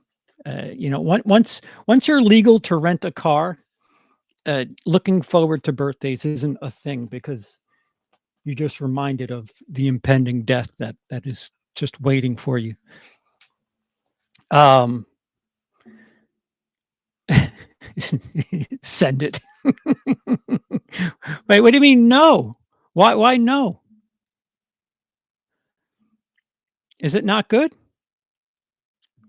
A Tarantino-sized copy of Inglorious Bastards, as big as his chin. Oh, and I guess I'll show you the last part. Um, in the middle there, that is a restaurant that I don't know, bases itself on like Americana, and it looks. I think I described it as somebody with Alzheimer's trying to build a Planet Hollywood from memory, because like it's just like movie posters in what basically is fucking Applebee's, and you have it's not like you could see it very well. I'm not doing very much of a good job. Yeah, yeah. Uh, there's a poster of James Dean, and to the right of that poster is the poster for Over the Top, the Sylvester Stallone classic, next to James Dean.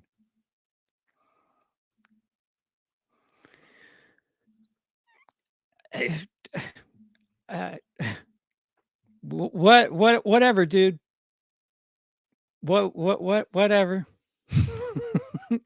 You guys have a weird idea of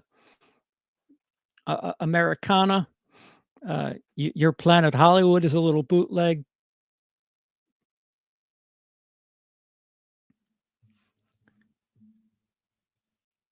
Jace wants everything. I want the ultimate quality collection, Trini. Um, so you're saying I shouldn't send birthday candles that sing? No, we're not talking about my birthday anymore. I was just just catching everybody up. It's been a very long time since I've been able to do a haul video. Um, it just so happened that due to my birthday and uh, a lot of people sent. I mean, shit. There's stuff that I don't even have in my possession that was sent for me. Um, I'm kind of frustrated that the Handmaiden special edition is not here. I'm not gonna make Emily send it to me because God knows it'll cost like fucking £10 just to ship this stupid fucking thing. So what was the winking about? I'm lost.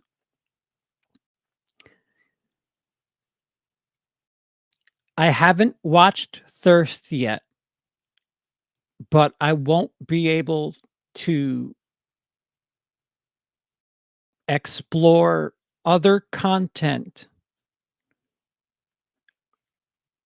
until after May. because we have a 31 on 31 in May.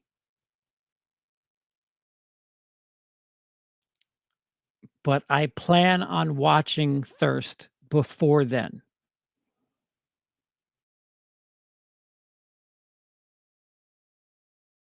I am not saying anything else. If you can't put the two together, I don't know what to tell you.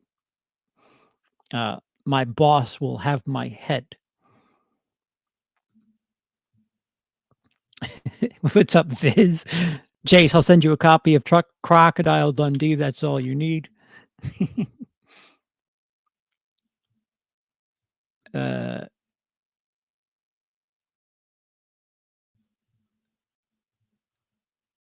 Oh, yeah, okay. So Dice sent an image. The image.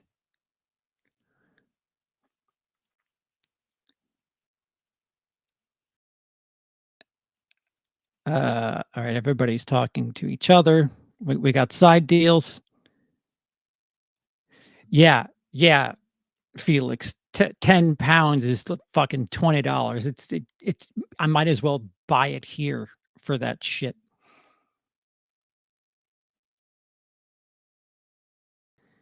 Do you? Do you though? There was also a hint of sorts on my Instagram. Um, uh, completely irrelevant to the topic. I also have the 4K Lost Boys in my collection that I need to watch soon. And I will probably watch it before May's 31 on 31.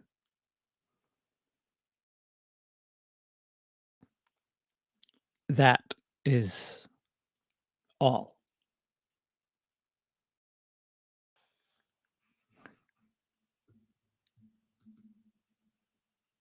Mhm. I don't know. No, everything has fangs. We have fangs, but, dogs have fangs. But, yeah. Uh, Viz, thank you. I appreciate it, but we're not doing that no more. It was shit 2 weeks ago, and again, once you pass 25, we really stop keeping track and counting, and, I appreciate the well wishes, but, um, I'm already closer to the next one than, uh, the last one. CP, you watched any Wong Kai-wai? No. Did I mispronounce that name, by the way? Oh, oh, uh, another thing that came, um, the the Criterion edition of, the trilogy. It's I can't get it. There's a mess. Um, the Departed the fucking series of films. Criterion released the trilogy. Uh, fuck.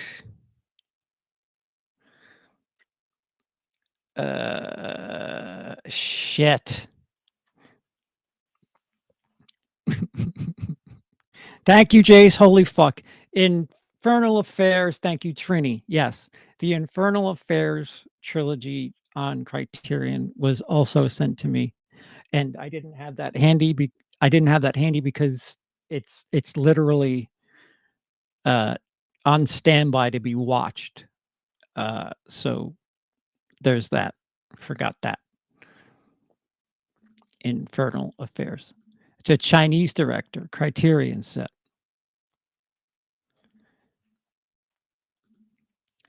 Dude, I'll be 40 this year. You think I give a shit about birthdays? No, no, no. You need that as well. Send it. Let me watch it first, at least. Fuck.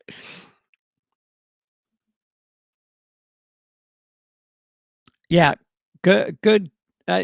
Likewise, Blip. I celebrate birthdays just as much as I celebrate New Year's, which is to say, never.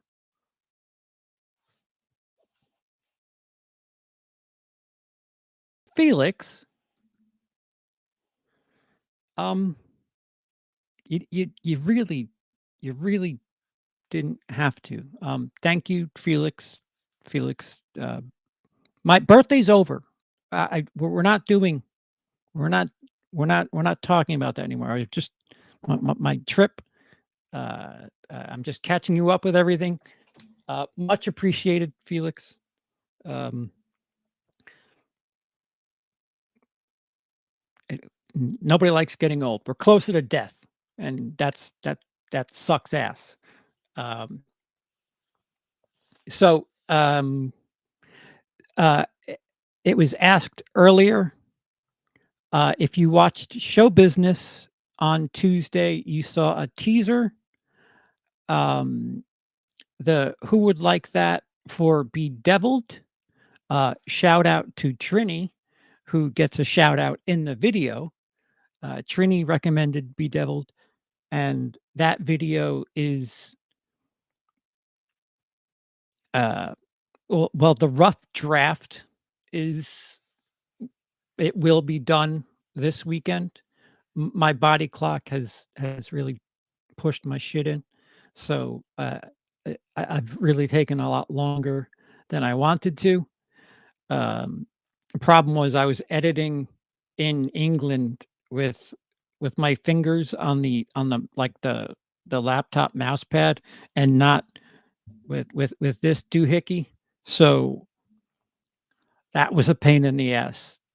I was editing at like 1/15th the speed that I would normally edit, just fucking trying to move things around, and the worst is when you're like trying to clip something and pull it, and it's just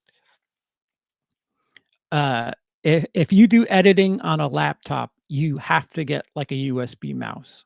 That is, and I don't. I'm not. I know some people will say, "We'll use the hotkeys." I don't, especially when it comes to trimming.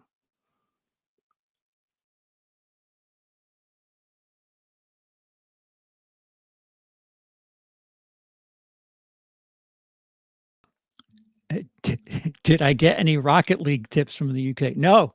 And if anything, I'm fucking rusty as fuck.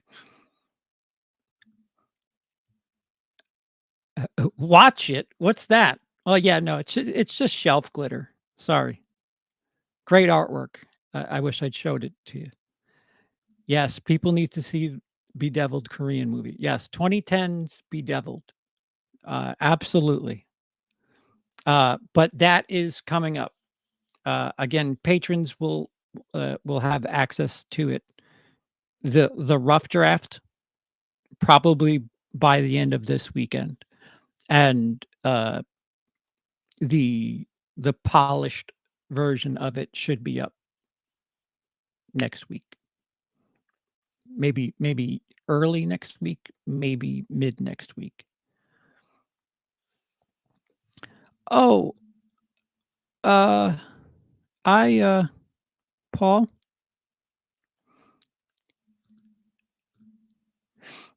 Yeah. All right. So I didn't realize how long was I talking about my fucking airport experience. It's been an hour and 56 minutes for fuck's sake. Bedeviled and Come and See were my top two Who Would Like It picks. Who Would Like That picks. I have Come and See from my uncle. From what I understand, it is a war movie, and I'm curious to know if it's more fucking All Quiet on the Western Front, the Netflix, the German movie, from last year. Oh, that's nominated for an Oscar, I think. Fuck, that is brutal. Um, Threads is something that I really am considering covering for who would like that. I'm curious to know if Come and See is harder to watch than Threads. I might even do like a double bill Threads the day after because they both came out around the same time. Threads is way harder to to sit through than the day after. The day after was literally a made for television movie, whereas Threads is just like, you know, far from a happy story. It takes you through the aftermath of nuclear war and just what happens to people, and fuck. Most harrowing war film you will ever see. Come and See. Come and See had me in all my feels. No shit. The airplane movies. Come and See from Uncle sounds dirty. Yes, Threads is fucked up.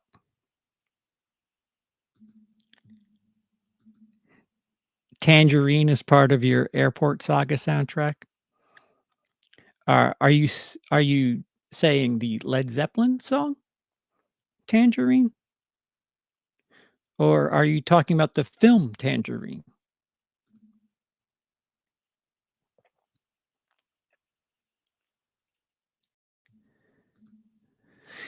Threads is tough as well. Come and See is a better film, though. Really? Okay. Okay.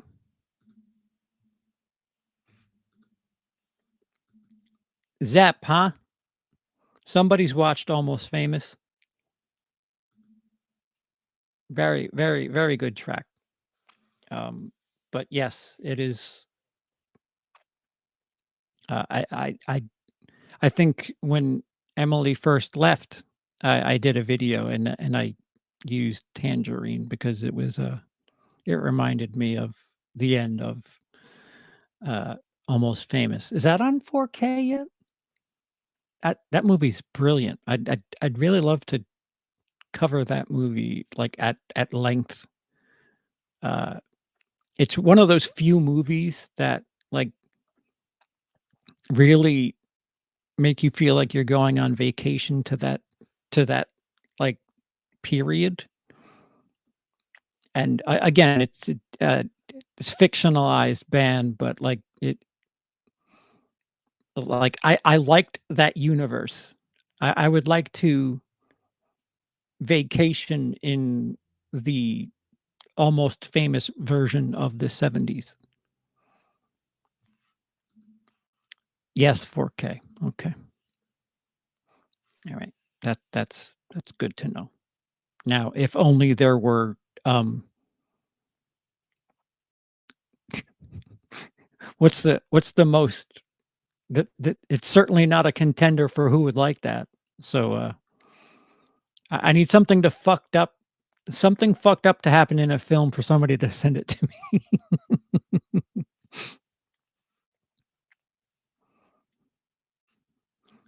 Butch and Trini, how's it going? Steelbook and slip. You know how I feel about slip covers. Uh, Best Ang Lee film?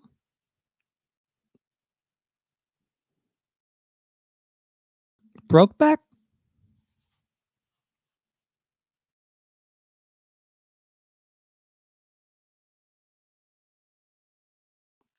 I wasn't a big fan of the tiger in a boat movie. and certainly not Ang Lee's Hulk, that's for sure. Titan getting a 4K, no fucking shit. I rewatched The Ice Storm, that might be ooh, Life of Pi, thank you, Trini. I haven't seen The Ice Storm in a very, very long time.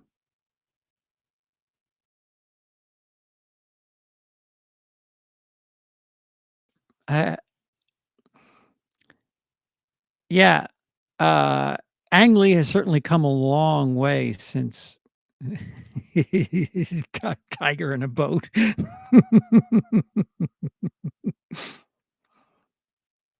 Uh, Ang Lee has certainly come a long way since The Ice Storm. As far as visual storytelling is concerned, that movie is very, um, contained, you know, uh, well, I mean, it's teenagers in a house during an ice storm.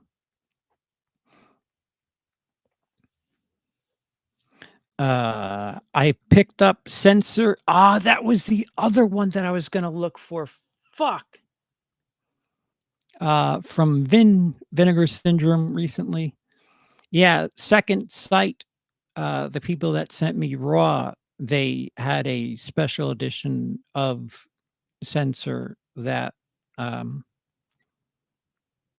I was unable to acquire, for reasons that, I'm not allowed to really get into, but I didn't do a good job of my, well, it didn't happen. I am a fan of Censor. I plan on someday having that in my collection at some point. Um, Censor was a trippy flick.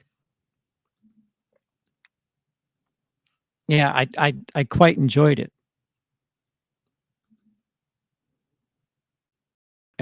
Mandy getting that 4K. Alright, now we're just talking about movies that are available on home media at this point. Censor was interesting, yeah. Yeah, I rather enjoyed it. I like, I wouldn't even, like, really classify it. If if the material that the protagonist that was covered wasn't like extreme gore horror movies, I wouldn't call that movie a horror so much as it's like a psychological thriller. But, uh, because it's during the age of the video nasties, this film censor is dealing, with s censoring movies and, well, things evolve and some shit happens to our lead. My uncle let me borrow Censor. Now I want to own it. Yeah. It's a very very good movie.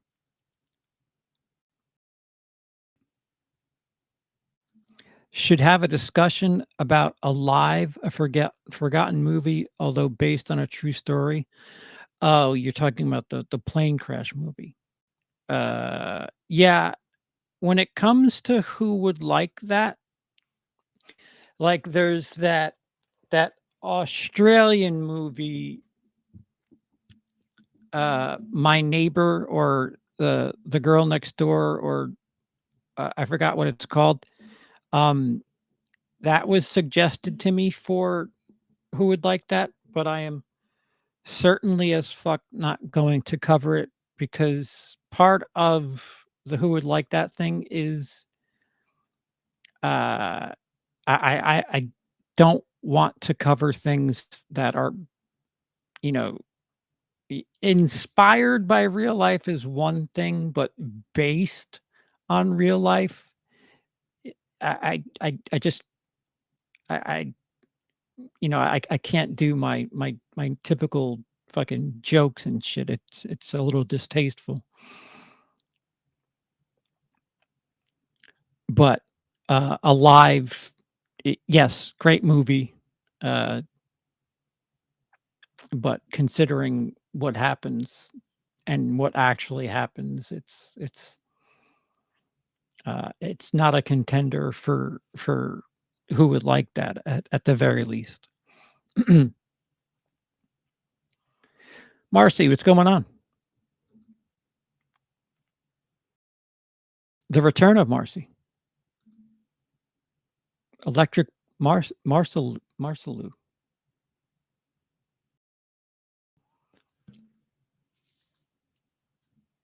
Uh, Knit Ram, I've seen that. That's about the, Port Arthur guy, right? That was actually, an interesting way to cover that person. Um, Snowtown, I'm not familiar with.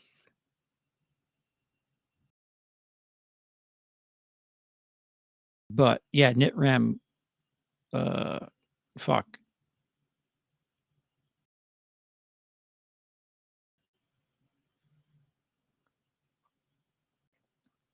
Uh, Lucky McKee, the director of May, did a film called The Woman, which is perfect for who would like that. Dude, my list for who would like that, and people keep sending shit for fuck's sake, is so long and deep and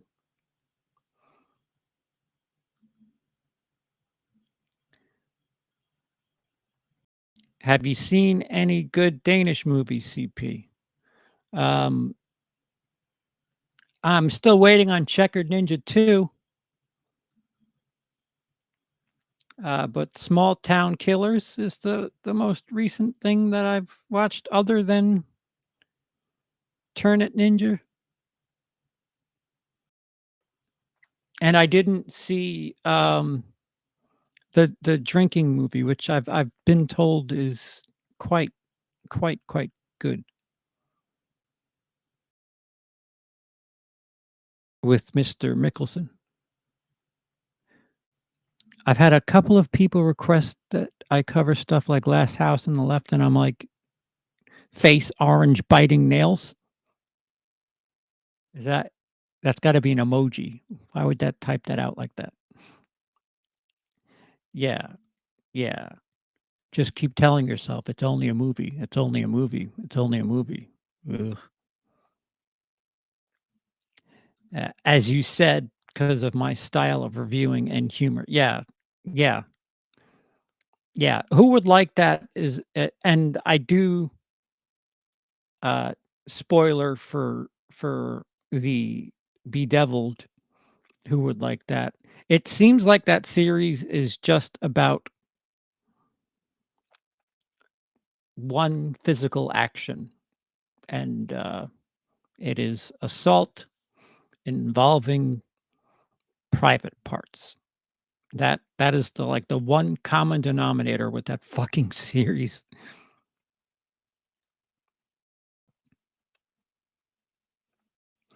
Snowtown, wow. I don't what do you mean, wow? Which is Snowtown Murders is the best serial killer film since Henry, Portrait of a Serial Killer. Is that a true story then, I'm assuming? Brutal. Oh, for fuck's sake. I need to watch Snowtown. Alright, so it's need to watch that Pusher trilogy. Another Round, that was it. Yeah, yeah. Yeah, that's how YouTube only emojis. Hmm.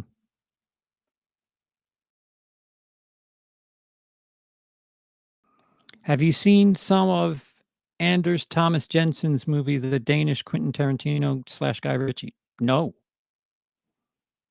no.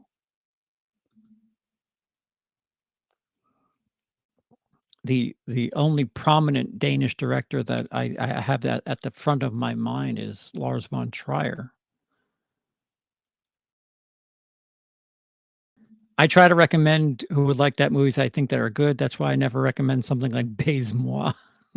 Yeah, but those that fucking that's what gets the clicks, unfortunately.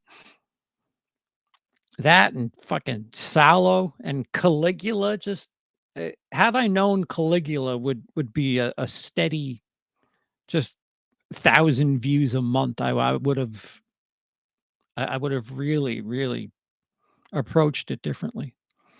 It's a true story. Okay. Wow, it's good, but a hard watch. No shit.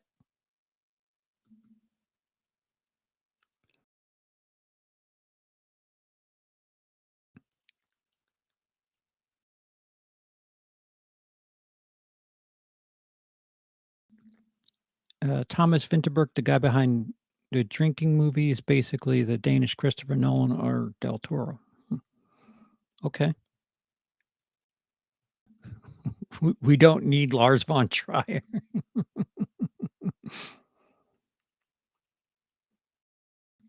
Vinterberg did a great film called Mads called The Hunt.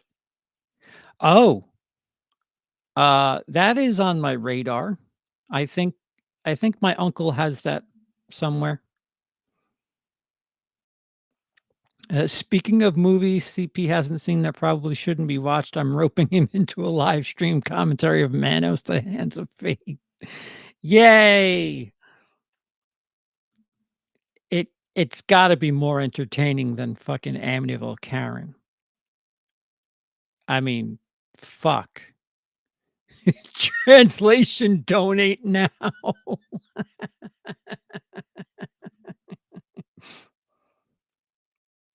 Did you know Giancarlo Esposito was born in Copenhagen? I did not.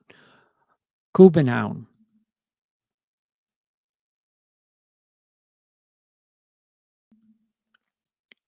Trier is so hit or miss for me. Dancer in the Dark and Antichrist is great, but Dogville and The Idiot suck.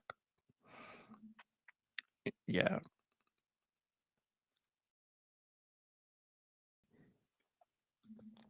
You haven't lived until you've seen Border Swedish movie? What? Border? Manos borders on So Bad It's Good. Alright, good. So we'll have fun with it then.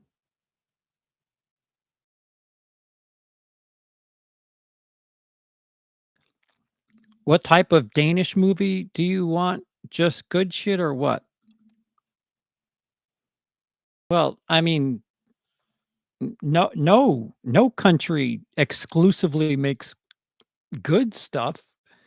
Um, did I mention that Clown? I quite enjoy that movie. I own that. Small Town Killers, the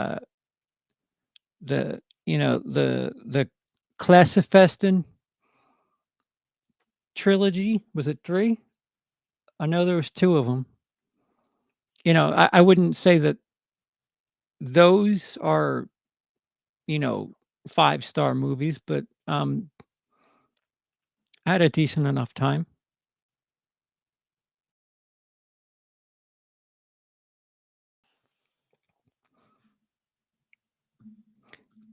I'd rather sit through a cartel execution video than watch Amityville Karen. Yep, it's one of those, "What the fuck am I watching?" Yeah, it's really unfortunate because I don't know. Um, this is just constructive criticism, but somebody who has based their life on film and taking movies in, uh, did no sort of prep on how to make film. Uh, it it is a bad movie. It is not even like Neil Breen bad. Um, there's like no no, like, I'm assuming there's no I'm assuming it was shot by the director because any cinematographer would have told the director that, you're breaking the 180 rule a lot. Um, and or why are you doing this shot? Um, there's a lot of weird choices. If I were to mute that movie, it still wouldn't make sense. If I were to mute that movie and dub it with, like, some sort of dialogue that I would think would fit better, it still wouldn't roll. It it is like a fucking TikTok gag that is stretched into a feature length that really isn't,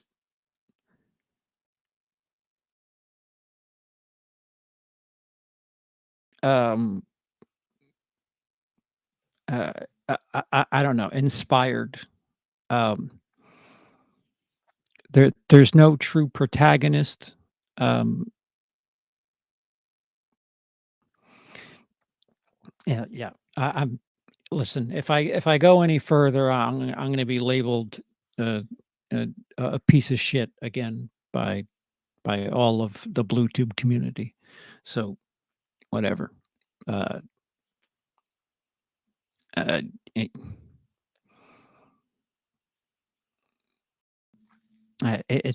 it's not how I would make a film. I don't know the budget, um, but, uh, it is a crying shame that, the dude from Donnie Darko is in that movie and not used more. Like, you have a genuine actor who has worked on some serious big time stuff, and, yeah, I don't know. I would play to my strengths if I were making a a low budget movie where I would have access to somebody that, experienced. And again, yeah, I'm kinda shocked that nobody kinda said, 'cause I mean, I've had people ask me about their motivation. I've had people ask me, uh, where is the line? Uh, certain things about cinematography and the shot, and, you know, these are people that are actors that, you know, never ended up making it. This is almost 10 years ago now, and, actors, they're driven by what is my motivation, and that that movie, um, I I don't know what any of that motivation is. People knock on doors and walk in. Uh, uh, it it it it it's just so weird. Um, and again, I said it during the commentary. If you want to torture yourself,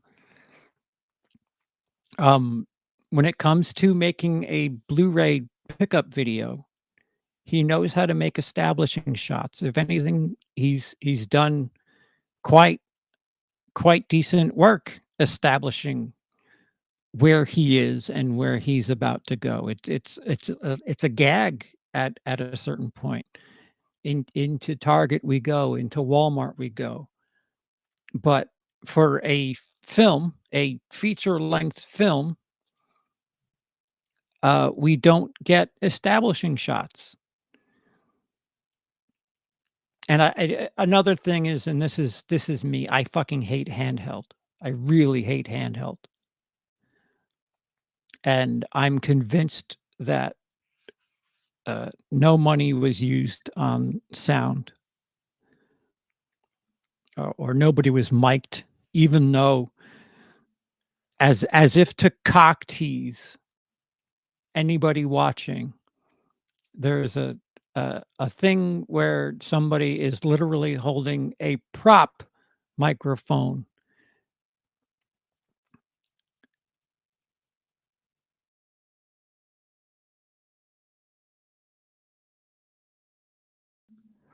Wow.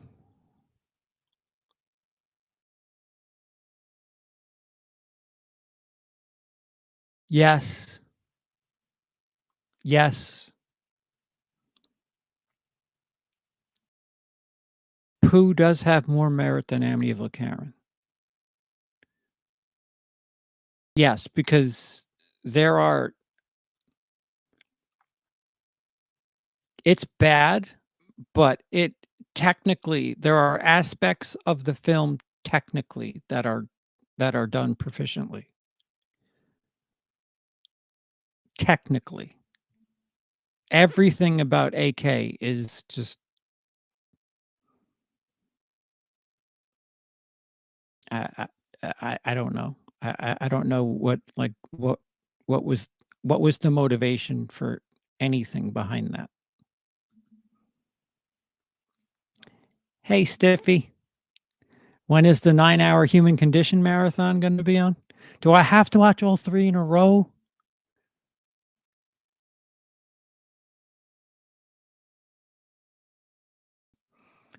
Pooh looks closer to a movie than Karen based on what I've seen. Oh, yeah. Yeah, there's implied mood with with Blood and Honey, where there there is not with AK. AK, like, music doesn't match what we're looking at. Uh, Dialogue just doesn't make sense. The editing is really choppy. Um, uh, I don't know. Again, I don't wanna say it's not my cup of tea. You can watch me watch it if you so dare, but, again, the director is pretty sensitive about me and likes to tell people that I have a problem with him, which I don't. I don't. I just when it comes to movies and I devote time to watching movies, um, I would hope that I would have at least some sort of effort. When I watch a movie and I feel like sitting through the movie takes more effort than making it, it really kind of bothers me, but I digest.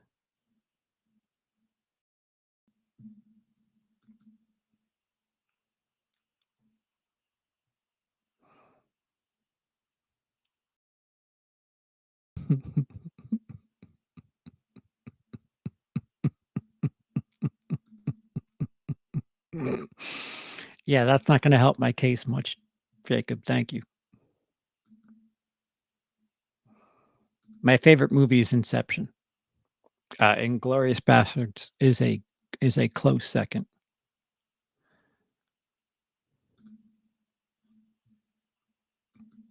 Yeah, yeah, I'm done. I'm done. No more. No more. Uh, Last thing I need is more smear campaigns from a community that I'm not really a part of anymore. Alright, and it's late. I gotta try to get to sleep. Um, uh, Patrons, channel members, you'll get a bit more content in regards to the UK trip. Those of you who super chatted, thank you so much. Felix, thank you. You didn't have to. People who are supporting me, that's much appreciated. You will see the fruits of the first cut of Who Would Like That. And I may show an image tomorrow I plan on really digging in and getting work done on that. As long as everything goes to plan, uh, I should have it tackled tomorrow, but nothing ever goes to plan. All right, guys. Thank you for those of you who stuck through the story, through show and tell, and through me bitching about